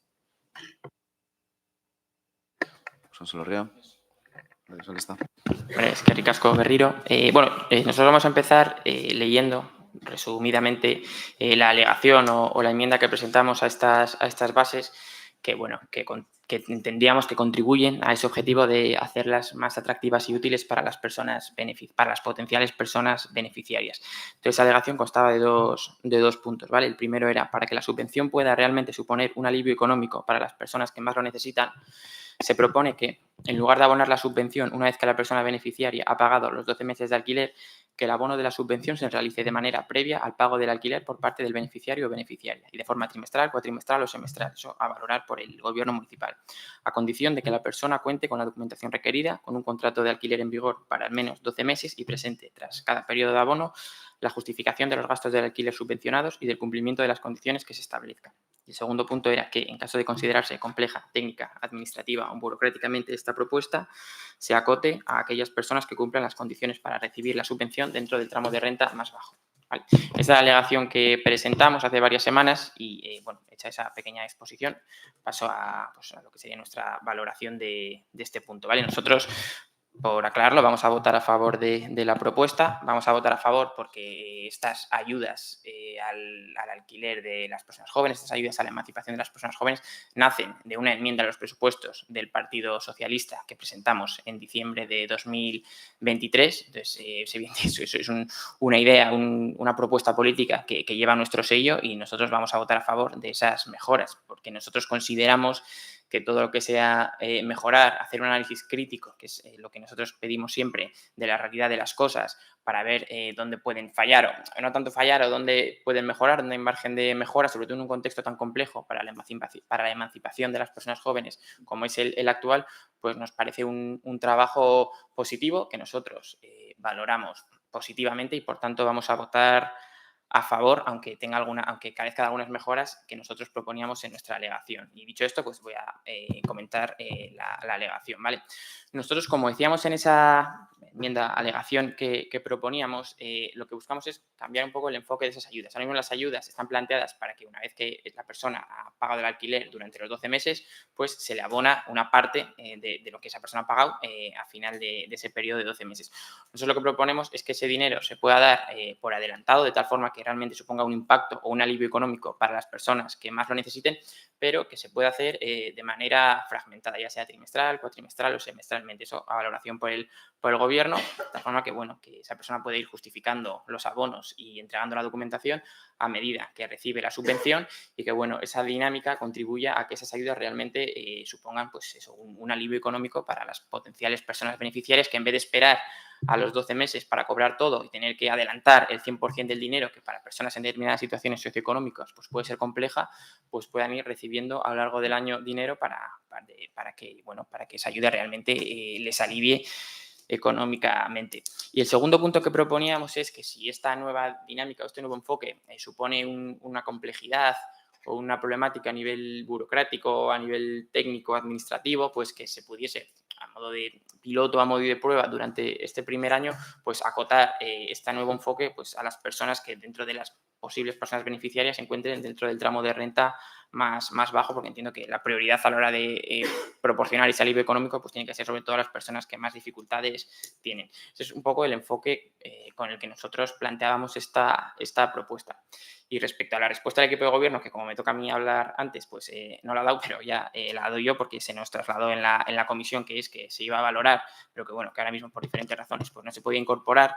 Sí que tenemos dos reflexiones que hacer. La primera es que se nos trajo un borrador de esta modificación de las bases de las subvenciones en la comisión de julio, no, en la de junio, y se nos pidió hacer propuestas. Nosotros hicimos las propuestas dentro del plazo pues, que se estableció en esa comisión y una vez que presentamos la propuesta se nos dijo que, pues como ya estaban los informes, casi todos los informes hechos, pues que no había lugar para que se incorporase esa propuesta. Entonces, nos choca un poco que se nos abra una especie de ventana para que hagamos propuestas, pero cuando hacemos las propuestas, como ya están los informes hechos, pues nuestras propuestas se analizarán en futuros episodios, ¿no? Eso nos da un poco la sensación de si realmente hay una voluntad de incorporar las propuestas de la oposición o si es más bien, pues bueno, una pose, una apariencia de decir, oye, mira, que contamos con vosotros, pero bueno, luego pues al final la realidad es tozuda. Y la segunda, que ya es más de fondo y sí que nos parece muy importante reflexionar sobre ello, es que en diferentes tipos de subvenciones sobre las que hemos debatido, en estas de la emancipación, para facilitar la emancipación de las personas jóvenes, pero también en las ayudas a la rehabilitación, eficiencia energética e impulso de energías renovables en las viviendas y también en las ayudas al comercio, nosotros siempre hemos planteado la posibilidad de que se produzca un adelanto del dinero para que sea, como decíamos antes, pues un alivio económico, que la gente no tenga que adelantar el 100% de las cosas y luego esperar a recibirlo, que en determinadas circunstancias eso puede ser muy complejo o una gran dificultad para algunas personas hacer frente al 100% del dinero inicial.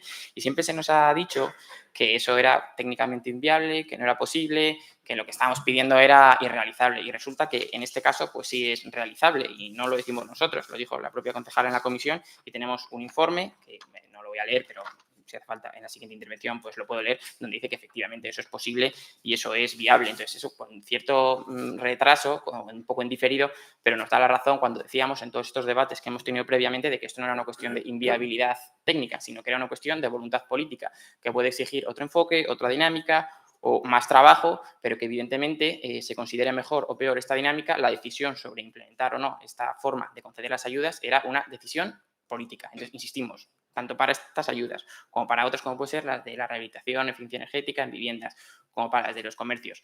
El hecho de poder adelantar o fraccionar estos pagos es una decisión política que ustedes tendrán que valorar si consideran más o menos conveniente, pero la reflexión y la decisión es política, como nosotros adelantamos y como el tiempo pues, nos ha dado la razón. Euskal Herria Jeltzalea. Eskerrik asko, alkate jauna. Bueno, desde EAJ-PNV sí queremos hacer un par de valoraciones respecto a este punto y, sobre todo, la preocupación que nos supone a dónde llegan estas ayudas. Quiero decir, estamos hablando de que se van a flexibilizar las bases, estamos de acuerdo con ello, pero aparte de a dónde llegan y a qué número de personas benefician estas ayudas, así también como las del comercio, nosotros desde EAJ-PNV vemos, y lo vimos desde el primer momento, desde cuando se aprobaron en el 2025, como poca ambición en estas ayudas. Poca ambición, sobre todo, en la partida presupuestaria que se estipuló para ellas. En su momento pedimos que se ampliase y, bueno, no fue así. Y también preocupación en el sentido de que parece que estamos un poco jugando entre la prueba y el error, ¿no? A ver lo que funciona, a ver lo que no funciona. Tampoco lo veo mal, pero sí es verdad que creo que es un planteamiento estas ayudas son muy importantes para la juventud de Galdakao. Todo lo que suponga ayudas para acceder a una opción habitacional, una vivienda, me parecen súper importantes como para andar de un año en otro. Ahora cambiamos, flexibilizamos, vemos cómo funciona. Cuando decía que la preocupación era saber a cuántas personas habían llegado estas ayudas, pues os lo puedo decir. De 6 solicitudes, 2 solamente han sido aprobadas, 4 han sido rechazadas. O sea, que han llegado a 2 personas de todo el municipio de Galdakao. Algo no se está haciendo, quiero decir, algo no que se está haciendo mal, que todos queremos que esto funcione, ¿no? Pero creo que el enfoque desde el punto de vista del equipo de gobierno creo que no es el correcto. O sea, creo que hay que tratar estas cosas con muchísimo más rigor, muchísima más seriedad, ver hasta dónde puede ser el alcance de estas ayudas y a cuanto más jóvenes lleguen, muchísimo mejor. Con lo cual, después de un año, sinceramente, decir que solamente 2 personas se han visto beneficiadas de todo este municipio, 2 jóvenes con estas ayudas, hombre, éxito, éxito. Después de todo lo que han sido publicitadas, que es fácil verlo en los medios de comunicación locales, se promociona por parte del equipo de gobierno una serie de subvenciones y continuamente, y venga ayudas, y venga el comercio y tal, ¿alguien se ha parado a pensar qué repercusión han tenido esas ayudas verdaderamente, si han llegado a los destinatarios, a qué número de destinatarios y quién se está beneficiando de esas ayudas? Porque vuelvo a repetir, 2 jóvenes de un municipio con el número de habitantes que tenemos en Galdakao, lo lanzo como reflexión, para que le demos una vuelta y para que veamos cómo encauzar este tipo de ayudas para que lleguen al máximo número posible, en este caso, de jóvenes. Y en este sentido, nosotros, estando totalmente de acuerdo con las ayudas, votaremos una abstención porque creemos que la gestión que se está haciendo, creemos que no es lo más idónea posible. Eskerrik asko. Euskal Herria Bildu. Bueno, éxito claramente no. Horregatik ekarri dugu gaur eta gauz modifikazioak egiten jende gehiagok eukiteko diru laguntza hau. Gogoratu behar da, 2025 izan zala lehenengoko urtea, holango diru laguntza batzuk martxan jartzen zirela Galdakaon. Eta bueno, ensaio error egiten ari gara, kasu askotan, bai, eta goaz modifikatzen, ikusten dugunean, gauza batzuk ez direzela gure herrira ondo egokitzen, eta hausnarketa bat eginda gazteri arloan. Besterik gabe, hurrengo urtean berriro hemen elkartzen bagara beste modifikazio bat egiteko, nik ez diot arazoa ikusten. Gure helburua da, ahalik eta gazte gehien, holango diru laguntza jasotzea. Halan dabe, ere gogoratu nahi dut, etxebizitza arazoa ez dela konpontzen bakarrik holango diru laguntza batzuekin. Arazo estruktural baten aurrean gauzela eta hainbat medio jarri behar direzela tarteko. Hau beste aukera bat da eta guk uste dugu holango diru laguntzekin dagoen egoerari alternatibak eskaintzen zaizkiola eta horretan jarraituko dugu. Eta berriro esaten dut, hurrengo urtean ekarri behar baditugu ona berriro diru laguntzak modifikatzeko, ekarriko ditugu, segure helburua da, alik eta gazte gehien, holango diru laguntza jasotzea. Eta egin direzen modifikazio hauek horretara bideratuta dauz. Beste alde batetik, Victor, hau komentatu gendun, zuen alegazioa komentatu gendun jada batzordean, orain arte, teknikariek edo teknikarien irakurketa zan holangoak ezin zirela aurrera eraman, oingoan aukera dekogu, idatzita jasota dago, eta komentatu gendun bezala batzordean, nik uste dut oso aukera ona dela planteatzen duzuena, argi dau arloan suposatuko duela lan estra bat eta kudeaketa egiteko beste modu bat egin beharko dugula, eta horretan ari gara orain pentsatzen zelan egin aldan holango tramitazio bat. Komentatutakoa prozesua aurreratuta zegoen da txosten guztiak eginda zeuden, eta alegazioa sartu zen, okerrez banago azkenengo egunean, bariku batean uste dut, guri heldu zitzaigun astelenean, eta jada prozesu guztia oso aurreratuta zegoen. Baina uste dut, udal gobernu honek beti dagoela prest proposamena jasotzeko, holan egin dugu eta holan jarraituko dugu. Eta naiz eta epeak pasatuta egon, badakizuen on gauzen eta alternatibak proposatu aldirez. Bide hori uste dut inoiz ez dela hitzita egon. Beraz, besterik gabe.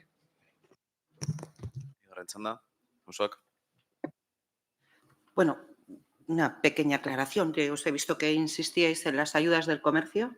¿A quién van destinadas? Yo creo que lo sabes perfectamente, Ainhoa. Van destinadas a las dos asociaciones que hay en el pueblo, tanto de comercio como hostelería, y también a la ciudadanía. Hay una bonificación por hacer las compras en el comercio local, las cuales se benefician los ciudadanos, y en la subvención que ha salido, que creo que lo sabemos todos, de 300.000, así por redondear, son 200.000 al comercio y 100.000 a la hostelería. Creo que está claro a quién van destinadas las subvenciones, por si había duda.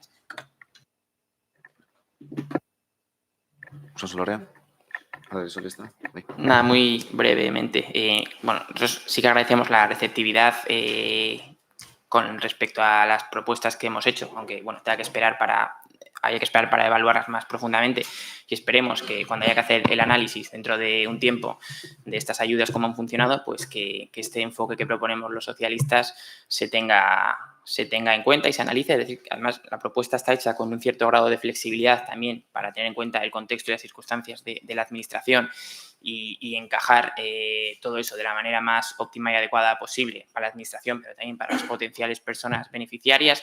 Y simplemente decir que nosotros la propuesta la registramos el 12 de julio, la comisión era el 20 de julio, ya sabemos que hay que convocar la comisión con cierta antelación, con la documentación correspondiente y tal. También es verdad que hay veces que cuando la documentación no está con la suficiente antelación, se meten, y es una dinámica bastante habitual por parte de este gobierno, se meten puntos de urgencia a última hora porque hasta última hora no está todavía finalizada la documentación correspondiente. Entonces, nosotros no somos tampoco conscientes de cuáles son los ritmos internos del ayuntamiento, y sí que entendíamos que el 12 de julio era un tiempo suficiente, y también es cierto, por otro lado, que ustedes en otras ocasiones sí que se han manejado con una cierta flexibilidad, introduciendo, hoy ha sido un ejemplo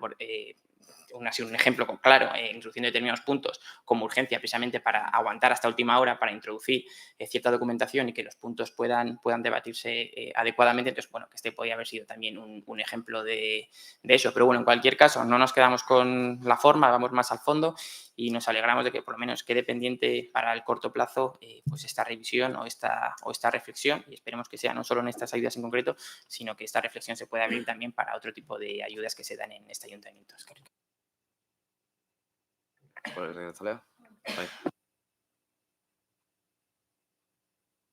No, al hilo de lo que comentaba Mónica, yo me he referido sobre todo a las ayudas a la emancipación, pero sí que he dicho que debía de ser un poquito, ver un poco hasta dónde se llega para mejorarlas, quiero decir, también en el comercio.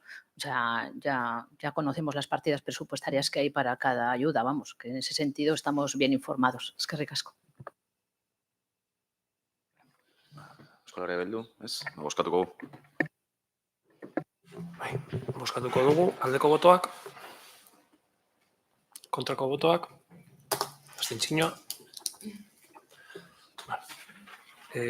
Auzoak bai, Usansolo Herria bai, PSE bai, EAJ abstentzioa, EH Bildu bai, beraz, proposamena onartzen da.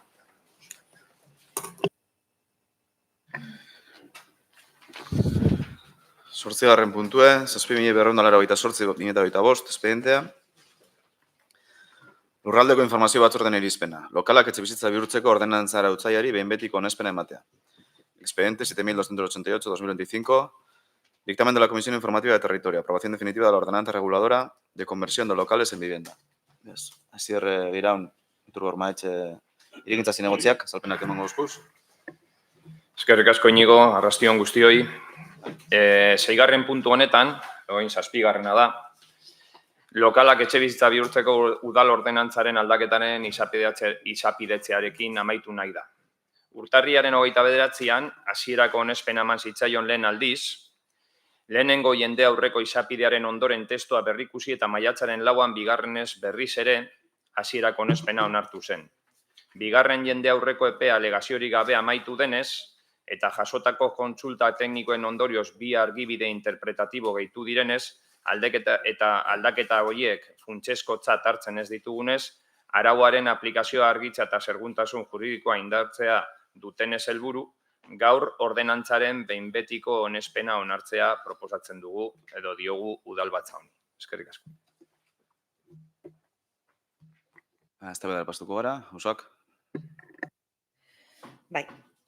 Auzoak votará a favor de la aprobación definitiva de esta ordenanza reguladora de conversión de locales en vivienda. Celebramos que este procedimiento llega a su aprobación definitiva, ya que supone una herramienta más para facilitar el acceso a la vivienda en nuestro pueblo. Somos conscientes de que el acceso a una vivienda es una de las principales preocupaciones de la ciudadanía y especialmente de las personas jóvenes y de quienes buscan desarrollar su proyecto de vida aquí.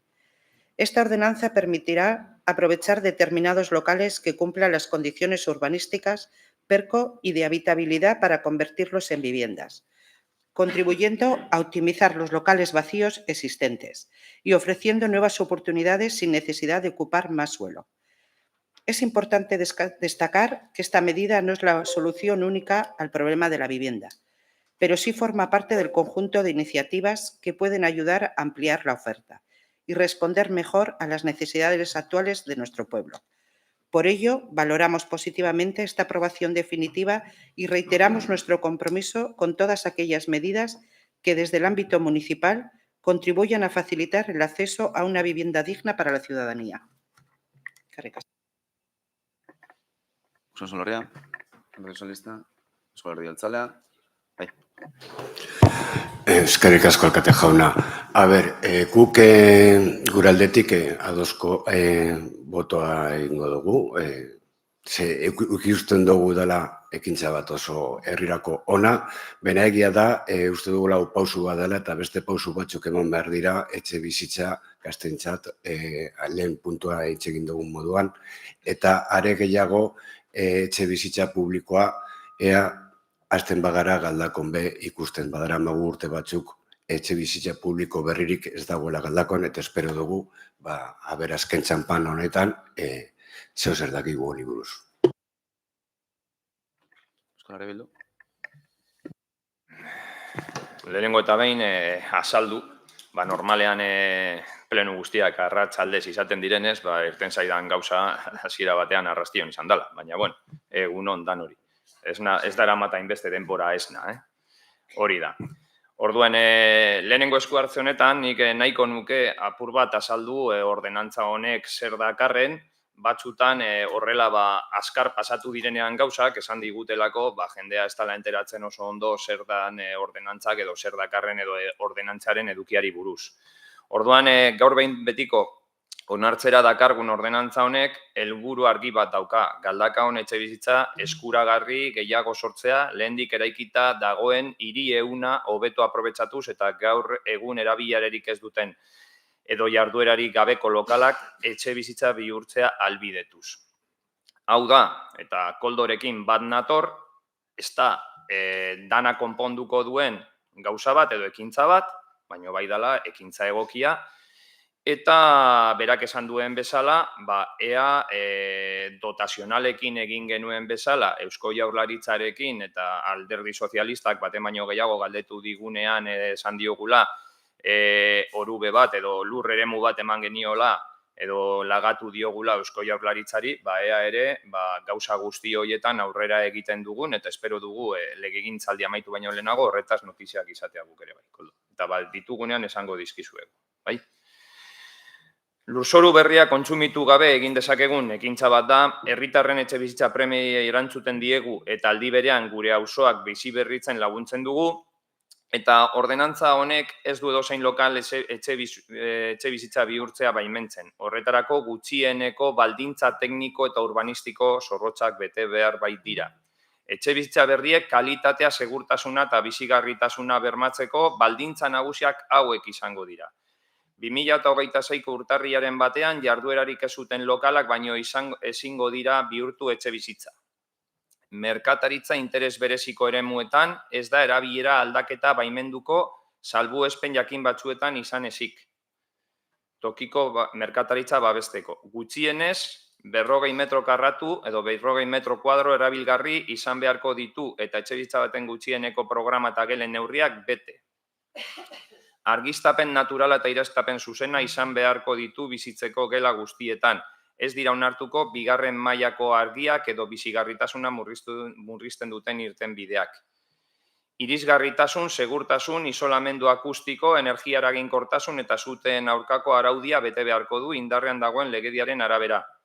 Fatxadaren integrazio estetikoa zaindu beharko da, eraikinaren irudia eta hiri paisaia respetatuz. Eta ahal den neurrian, etxebizitzarako sarbidea eraikinaren ataritik egingo da, bide publikotik zuzenean sartzea salbuespenez baino ez da baimenduko. Labur bilduz, ordenantzak ez du lokal hutsak etxebizitza bihurtzeko edo bihurtzea soilik ahalbidetzen, kalitatezkoak, seguroak, irisgarriak eta hirigintzarekin bateragarriak izango diren etxebizitzak sortzea bermatzen du.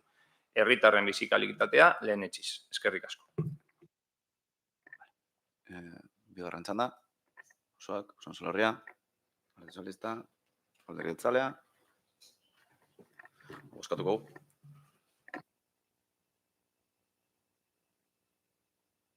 Bozkatuko dugu aldeko botoak. Denak alde, hortaz, proposamena onartzen da.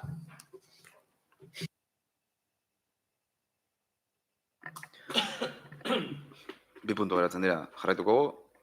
Bai. Dinot, matematikura baldin bago komunera joan esan, ez da, edo publikotik.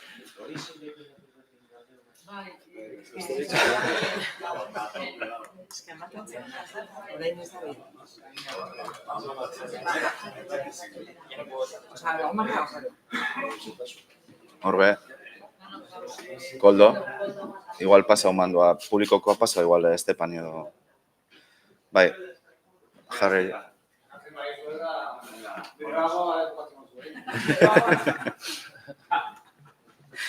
Bale, orduen jarraituko, bai, eta azken bi puntuak ingo guz. Bederatzi garrena, 246/2026 espedentea, lurraldeko informazio batzordean irizpena, parkeak, lorategiak, hiriko zuaiztiak eta jardinerak kontserbatzeko eta mantentzeko lore zaintza zerbitzuen kontratu esleitzea, expediente 246/2026, dictamen de la Comisión Informativa de Territorio, adjudicación del contrato del Servicio de Conservación y Mantenimiento de Parques, Jardines, Arbolado Urbano y Jardineras, jardineria.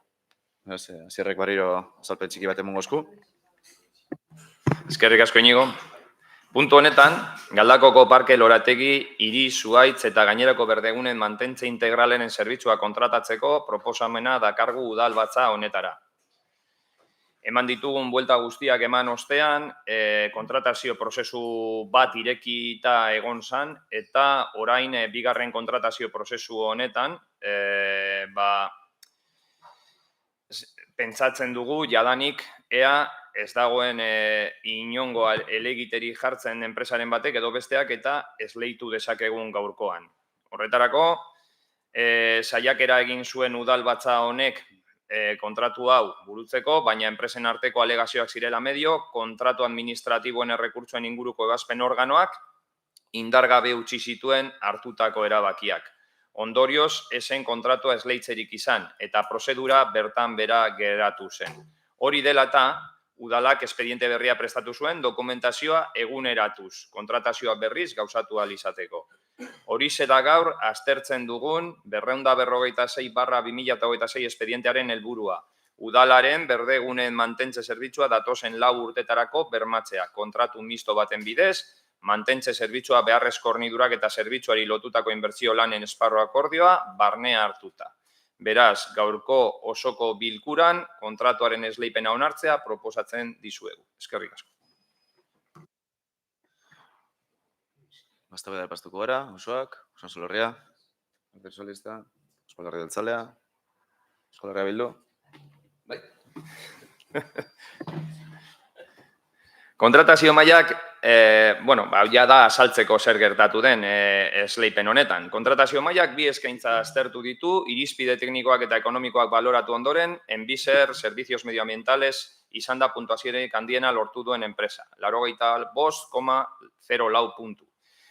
Etari esleitzea proposatzen da kontratu. Enpresak oinarrizko mantentze zerbitzua urteko 2.496.922,75 eurotan bezabarne eskaintzen du. Hau da, lizitazioaren aurrekontua baino 183.000 euro gutxiago urtean. Gainera, 70.000 euroko gehieneko kanon aldakorra erabiltzen da, lan batzuk egin behar direnean, presio unitarioak erabiliz, diru horretaraino gastatu ahal izango duela edo inbertitu ahal izango duela udaletxeak. Eta urteko 180.000 euroko gehieneko inbertsio esparrua mantentzen dira. Bi kasu hauetan, benetan egindako lanak eta eskainitako presio unitarioak bakarrik ordainduko dira. Beraz, udaletxeak urteren batean ez onartzen badu edo uste badu ez dituela inbertitu behar 180.000 euro, ez dago derrigortuta 180.000 euro horiek ordaintzen. Jadanik esan da dagoen arren, beste prozesu batean egon ginenez, gogoratzea ez dago txarto, kontratatutako zerbitzuen plegu teknikoek langileria baliabideak eta maiztasuna zehazten dutela. Enpresak gutxieneko giza baliabide batzuk jarri behar ditu. Nekazaritza edo basogintzako goi mailako ingenieria dien zerbitzuaren zuzendari tekniko bat, zerbitzu buru edo arduradun bat, gidari diren 2 lorazain ofizial, 11 lorazain taldeka antolatuta eta 5 lorazain laguntzaile. Horrez gain, administrazio langileak, telekudeaketako langileak, kalitate eta ingurumeneko arduraduna eta lan arriskuen prebentzioko teknikariaren enpresarekin lanean aritu beharko dira. Behar denean, zerbitzuaren esku egoteko. Derrigorrez gaur egun, zerbitzua ematen duten langile guztiak subrogatuak izango dira. Baliabide materialei dagokienez, enpresak mantentze lanetarako behar den makinaria guztia eduki behar du. Belarra mozteko makinak, desbrozadorak, inausketa ekipoak, ureztatzeko zisterna kamioiak, baso eremuetan lan egiteko baliabideak eta landa eremuetako desbrozetarako gutxienez 125 aldiko traktorea beso desbrozagailuarekin. Hau esaten dut, hau aurreko kontratuen zeuden makinarietatik edo makinetatik desberdina delak gehitu eginda. Makineria hori egoera honean mantendu beharko du eta uneoro erabilgarri egon beharko du. Lanen maiztasuna ere ez da enpresaren esku uzten. Adibidez, belar mosketak eremu bakoitzaren arabera programatuta daude. Intentsitate handieneko A motako guneetan urtean gutxienez 16 mosketa egin beharko dira. B motakoetan 15, C motakoetan 13, D motakoetan 6 eta E motakoetan 8. Hauek dira, A motakoak lorategi apaingarriak, B motakoak hiriparkeak eta plazak, C motakoak ikastetxe publikoetako lorategiak, D motakoak iringuruko parkeak eta E motakoak bigarren mailako berneguneak. Horrez gain, zuhaitzain inausketak, landaren ordezkapenak, loreen aldaketak, ureztatzen sistemen mantentzea, ongarritze lanak, izurriten kontrola eta herritarrein emandako erantzunak ere, epe eta kalitate estandarrean jakinen arabera egin beharko dira. Enpresak hilero txostenak aurkeztu beharko ditu, egindako lanekin eta udaleko zerbitzu teknikoekin etengabeko koordinazioa mantendu beharko du. Prezio sistema ere zehaztu da. Mantentzea arrunta urteko kanon finko baten bidez ordainduko da, lehen esandako 2.200.000 euroekin, eta gero hornidura eta lan bereziak prezio unitarioen arabera fakturatuko dira, pleguetan jasotako prezio zerrendaren arabera, eta zerbitzuari lotutako bekuntza eta inbertsio lanak, esparrio akordioaren bidez egingo dira. Udalak behar diren neurrian eskatzen dituen heinean. Eskerrik asko. Ez da egite beharrezkoan eztabaidara pasatzea, ez? Bozkatuko gu. Bozkatuko dugu aldeko botoak, kontrako botoak, abstentzioa.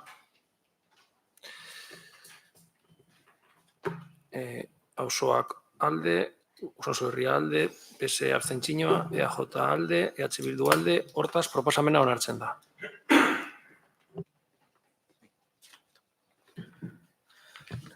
Eta 10. puntua, Eusko Alderdi Jeltzalea udaltaldearen mozioa, bizikidetzaari eta herritarren segurtasunari buruzkoa. Moción del Grupo Municipal EAJ-PNV sobre convivencia y seguridad ciudadana. No quiero correkoan, Ane. Mozio hau azken hilabetetan gertatutako hainbat eraso, mehatxu eta irainen aurrean aurkezten dugu. Esta moción surge como respuesta a los recientes episodios de amenazas, insultos y señalamientos sufridos por agentes de la Ertzaintza, policías locales e incluso jóvenes que preparan oposiciones para acceder a estos cuerpos. En las últimas semanas, estos hechos también han afectado a la demarcación de la Ertzain-Etxea de Guernica, donde las amenazas han llegado incluso a dirigirse a las viviendas familiares de algunos agentes. Horrelako jokabideek ez dute lekurik gure gizartean. La convivencia, la seguridad y el respeto de los derechos humanos son pilares fundamentales de una sociedad democrática. Por ello, consideramos necesario que las instituciones condenen de forma clara estos hechos y muestren su apoyo a la labor que desempeñan la Ertzaintza y las policías locales en la protección de la ciudadanía. Horregatik guztiagatik, Galdakaoko udalaren osoko bilkurari honako mozioa aurkezten diogu.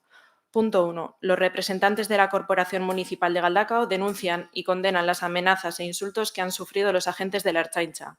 Punto 2. El Ayuntamiento de Galdakao apoya un modelo de convivencia basado en el respeto e impulso a los derechos y libertades de la ciudadanía vasca y el deber con el cumplimiento de las obligaciones.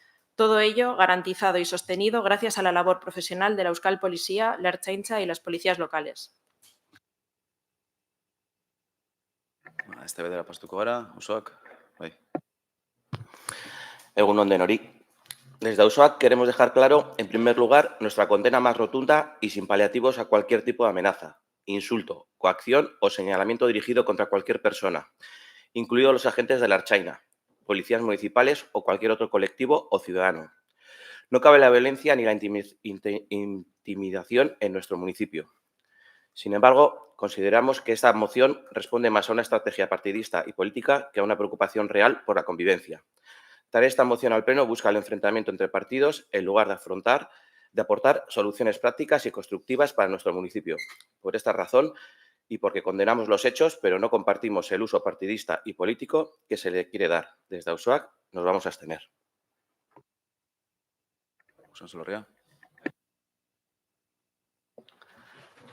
Egunon, bai, baina, bueno, a ver, inork ezin uko egin, errespetatu, eskubideak, betebeharrak, askatasuna, lan profesionala, demokrazia eta bar.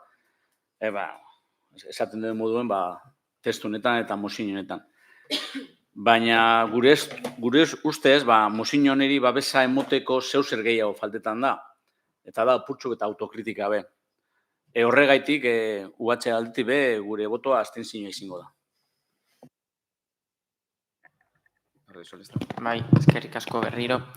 Bueno, tal y como dice la moción, y bueno, cualquiera que siga un poco la actualidad puede conocer, pues durante las últimas semanas ha habido episodios violentos o de amenazas, insultos hacia la Ertzaintza. En la moción aparece el ejemplo de Guernica también.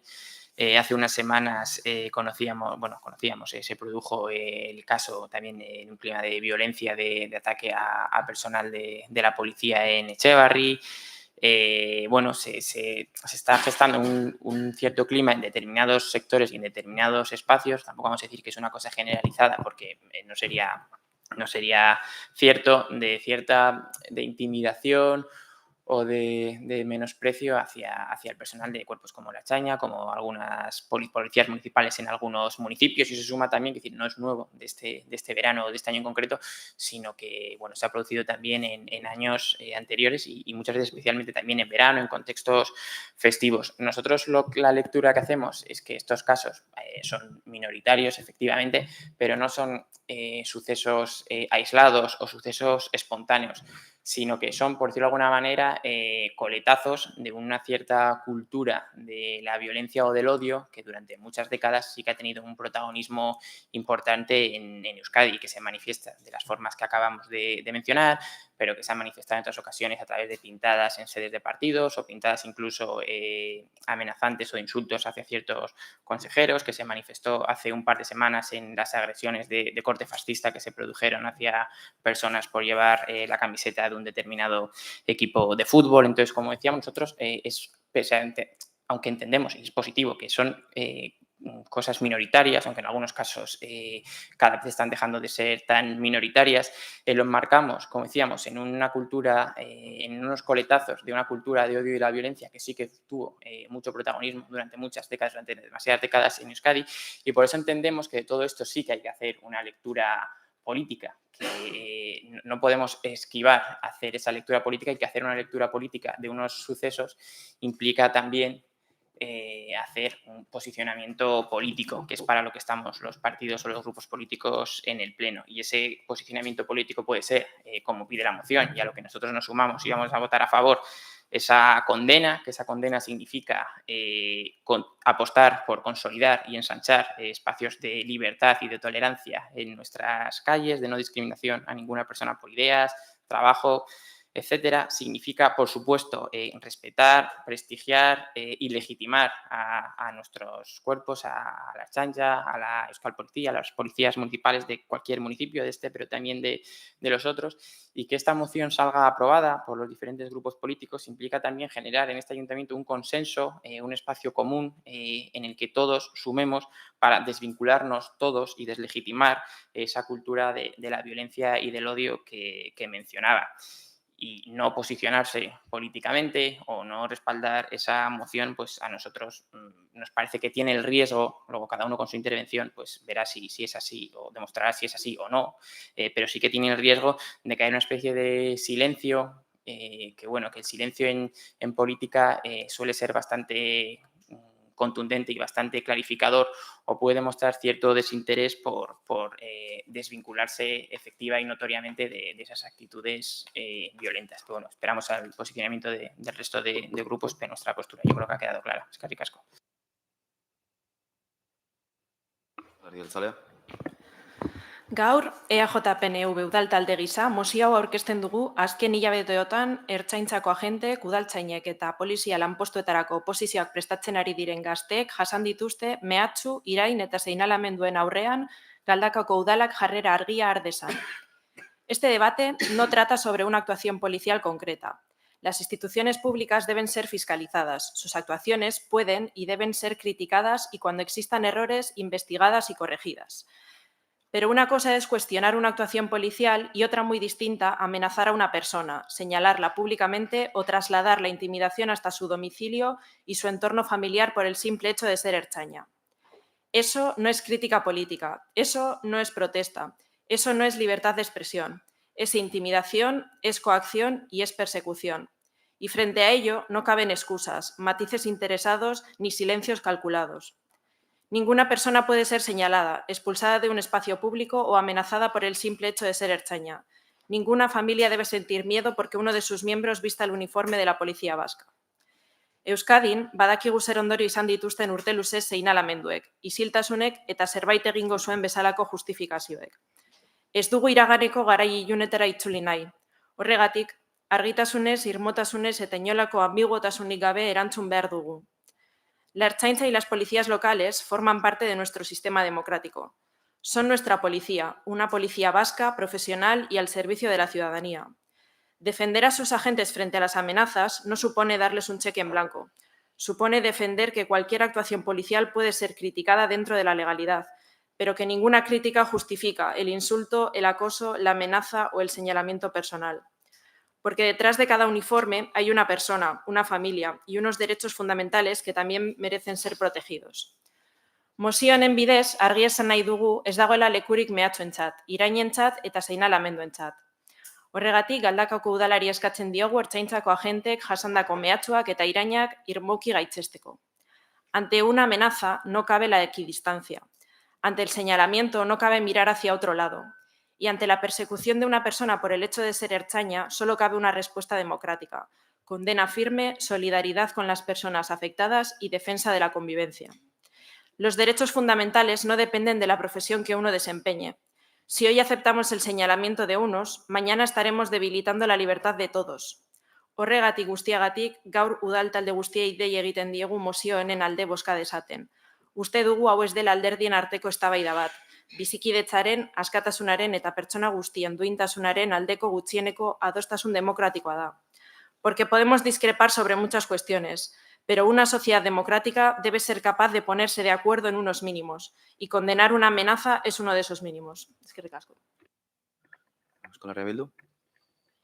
Bai. Lehenik eta behin, argi utzi nahi dugu, gure taldeak ez dituela ontzat emango mehatxuak, irainak, seinalatzea, jasarpenak edo intimidazioak inoren aurka.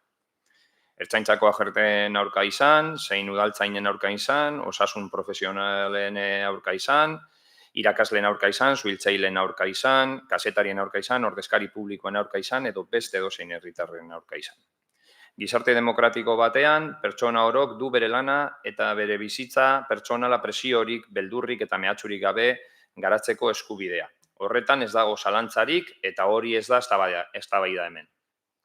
Azken urteotan ikusi dugu arazo hau ez dela kolektibo bakar baten kontua. Osasun profesionalek etengabe salatzen dituzte eraso fisiko eta hitzeskoak.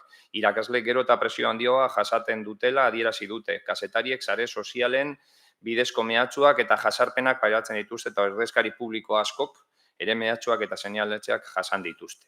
Printzipio demokratikoak babesten ditugu eta horretarako ez daukagu mozio baten beharrik. Inork ez luke bere lana beldurraren edo intimidazioaren pean egin behar. Hori esan da, uste dugu gaur eztabaidatzen ari garen mozioak ez duela benetan gizartean dagoen eztabaida islatzen. Euskal gizartean gaur egun ez dago ertzaintzaren alde edo kontra egotearen arteko eztabaida soil bat, askoz ere konplexoagoa da. Alde batetik herritar gehienek ertzaintza ezinbesteko zerbitzu publikoa dela ulertzen dute eta haren lana aitortzen dute, baina bestetik azken urteotan hainbat polizia jarduerak eztabaida sozial eta instituzional handia sortu dute, indarraren erabileraren proportzionaltasunari, gardentasuni eta erantzunkizunari buruz. Horren adibide dira, azken hilabetetako hainbat esku hartze, bereziki Loiuko aeroportuan Global Flotillaren harreran izandako gertakariak. Gertakari horien ondoren, segurtasun sailak berak barne ikerketa abiatu zuen eta arartekoak ere ofiziozko jarduera hasi zuen gertatutakoa aztertzeko. Horrek ere erakusten du, eztabaida ez dela asmatua, ez da alderdi baten iritzia ere. Erakunde publikoak eurek ere onartu dute gertakari jakin batzuk aztertu eta baloratu behar direla. Beraz, gizartean badago eztabaida eta eztabaida hori ez da eskutatu behar, ez da alde bakarretik kontatu ere. Guk alde bakarreko ikuspuntua duen mozio hau ez dugu abestuko eta gure botoa eseskoa izango da. Bigarren txanda. Osoak, Usansolorria. Eskerrik asko. ¿Qué? Vale, pues eskerrik asko berriro. No, nosotros insistir en lo que hemos comentado antes. Es verdad que escuchando a EH Bildu sí que hay dos cosas que queríamos matizar. En primer lugar, no nos queda claro si ha habido un debate o no, porque por un lado se dice que no existe ese debate en la sociedad y que esto no es una preocupación y que entonces pues un poco a qué viene esa moción, pero luego pues sí que os habéis extendido bastante en describir el debate que hay o que vosotros entendéis que hay en Euskadi sobre actuaciones policiales, sobre el modelo policial, etcétera. Entonces, bueno, es como que hay debate o no hay debate en función de no sé, no ha quedado claro si H. Bildu cree que hay debate o no hay debate sobre este tipo de cuestiones, si le parece oportuno o no traer a colación este tipo de mociones. Y hay una segunda cosa que también he escuchado que sí que nos llama la atención. Evidentemente, por desgracia, hay diferentes profesiones que por sus circunstancias, por su labor, se ven expuestas, por desgracia, a personas que las agreden, a episodios de violencia. Y todas ellas son condenables, por supuesto, y hay que combatir todas ellas y hay que trabajar por la seguridad laboral de todos los profesionales. Y no es menos cierto que en muchos casos hay diferentes tipos de circunstancias, de profesiones, de episodios que tienen sus particularidades específicas y que hay episodios que dentro de esas particularidades específicas tienen un componente político más grande que otros porque vienen de unos determinados antecedentes. Y evidentemente que a los cuerpos de seguridad, la chancha, la policía, las policías municipales de los distintos municipios, determinada clima de violencia, de intimidación o de falta de respeto viene motivado también por una serie de discursos políticos, igual que otro tipo de agresiones que he mencionado antes, a sedes de partidos, a partidos políticos, a personas por expresar un determinado sentimiento nacional. Es decir, eso tiene detrás una serie de discursos políticos y precisamente la oportunidad que tenemos aquí y que ustedes no deberían perder es la de hacer un posicionamiento político claro de desmarque de ese tipo de cultura, de contexto, de actitudes, porque la ambigüedad pues es una escapatoria poco honesta a nuestro juicio y es lo que vemos de H. Bildu. Y los silencios pues son, al final un silencio políticamente se puede interpretar y esto espero que no ofenda a nadie, como indiferencia, como complicidad o como cobardía. Entonces yo por eso, nosotros como socialistas, por eso creemos que es importante no esquivar posicionamientos políticos en problemas que tienen un componente político importante, sobre todo porque en esa cultura del odio y de la violencia que mencionaba en la anterior intervención, pues esa cultura tiene unos arquitectos claros. Es decir, la izquierda abertzale ha sido muy propicia durante muchos años y durante muchas décadas a poner en el foco a los cuerpos de seguridad aquí en Euskadi, del conjunto de España. Entonces, que haga un esfuerzo por desvincularse y por legitimar y prestigiar a esos cuerpos a día de hoy, en pleno 2026, yo creo que sería un paso a favor de la convivencia muy positivo y muy importante, porque es muy fácil hablar de lo que pasó, pues como hicimos en el pleno anterior, ¿no? En el siglo X, en el siglo XV, batallas de la Edad Media, cosas que pasaron hace 150 años, pero yo creo que igual de importante o más es ser claros y tener posicionamientos políticos constructivos en cosas que han pasado en nuestro propio presente, porque además también hablamos hace un mes de las instituciones vascas, de nuestro autogobierno, de nuestras instituciones. Bueno, pues la Ertzaintza es un representante, un símbolo claro de nuestro autogobierno y de nuestras instituciones propias. Yo creo que no estaría de más que hubiese un consenso político en este pleno de legitimación, de respeto a esa institución en Euskadi que es la Ertzaintza. Y eso no quita que actuaciones de la Ertzaintza, como de muchos otros sectores de la administración pública o muchas otras actuaciones, puedan ser criticables y analizables y lo son. Y se ha mencionado un caso concreto, el del aeropuerto de Loiu, en el que yo pues, puedo comparto esa valoración, pero eso es perfectamente compatible con condenar las amenazas, los insultos y las agresiones y con fomentar el respeto y la legitimación de la Ertzaintza y del resto de cuerpos policiales. Es que ricasco. Euskal Herria Jeltzalea, ez? Euskal Herria Bildu.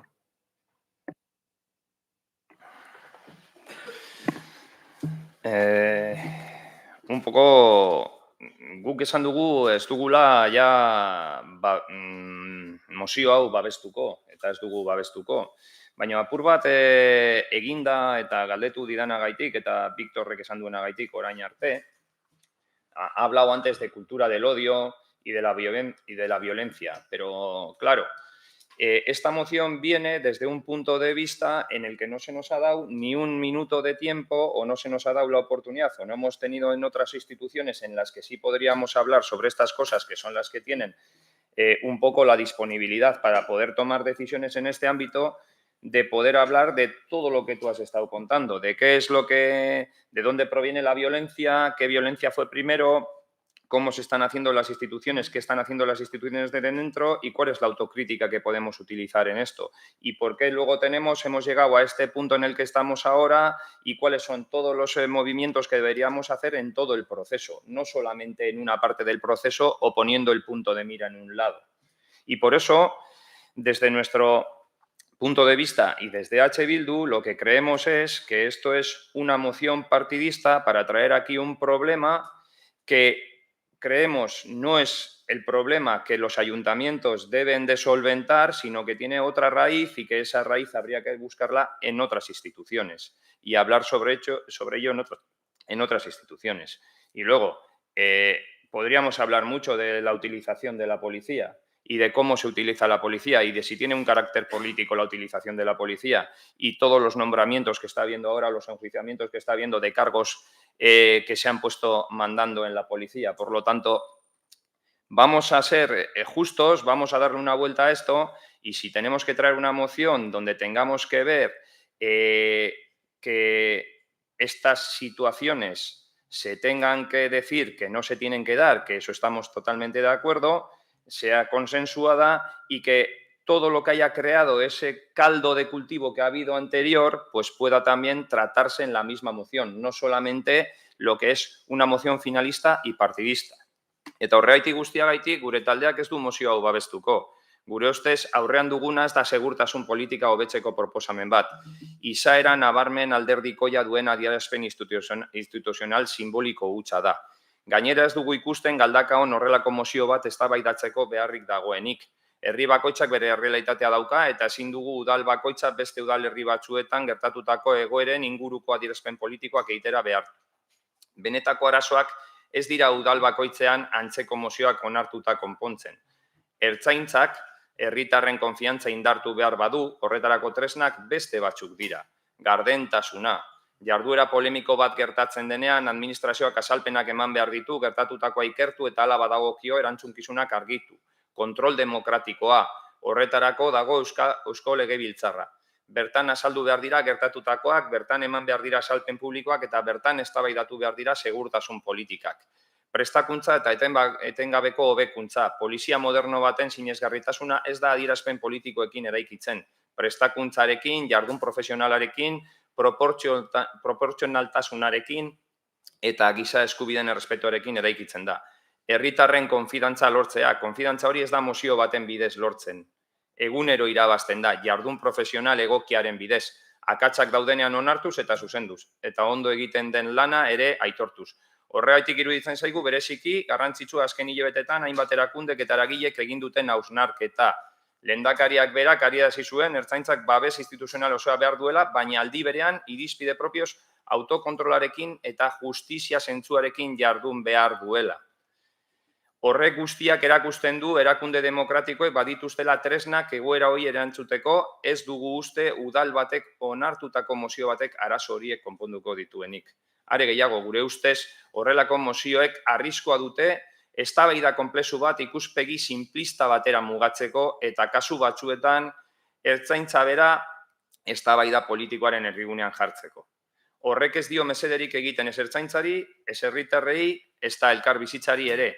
Eta ez da guri okurritu zaigun ideia visionario bat. Gai honetan guzti susmagarria den Imanol Pradalesek ere hurrengo adierazi zuen urte honetako ekainaren 7an. Gure gizarteak ez du inoiz ertzaintzaren instrumentalizazioa onartuko. Ez du onartuko arma politiko gisa erabiltza ez batzuen aldetik, ez besteen aldetik. Guk beste irtenbide baten alde egiten dugu. Erakunde publiko guztiek, ertzaintzak barne, herritarren aurrean gardentasunez jardun behar dute. Beren jarduna etengabe hobetu behar dute eta kontrol demokratikoaren mende egon behar dute. Horixe baita benetako bidea herritarren konfidantza sendotzeko. Horregaitik guztiagaitik eta mehatxu eta intimidazio oro gaitzesten ditugula berriro azpimarratuz, gure taldeak ez du mozio hau babestuko, aurkeztutako bidea ez delako arazori benetako interbidea ematen diona. Eskerrik asko. Eztabaida amaituta, bozkatuko dugu. Bai, mozioa bozkatuko dugu. Aldeko botoak, kontrako botoak, abstentzioa. Vale. Auzoak abstentzioa, Uson Herria abstentzioa, PS alde, EAJ alde, EH Bildu kontra. Beraz, ez da mozioa onartzen.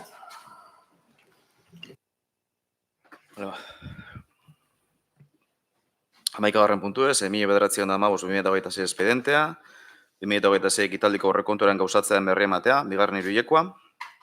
Dar cuenta de ejecución del presupuesto del ejercicio 2026, segundo trimestre. 12. puntue, 7.212 expedientea, 2026ko bigarren hiruhilekoari dagokion berankortasun txostenaren eta hornitzaile ordaintzeko batezbesteko epearen berri ematea.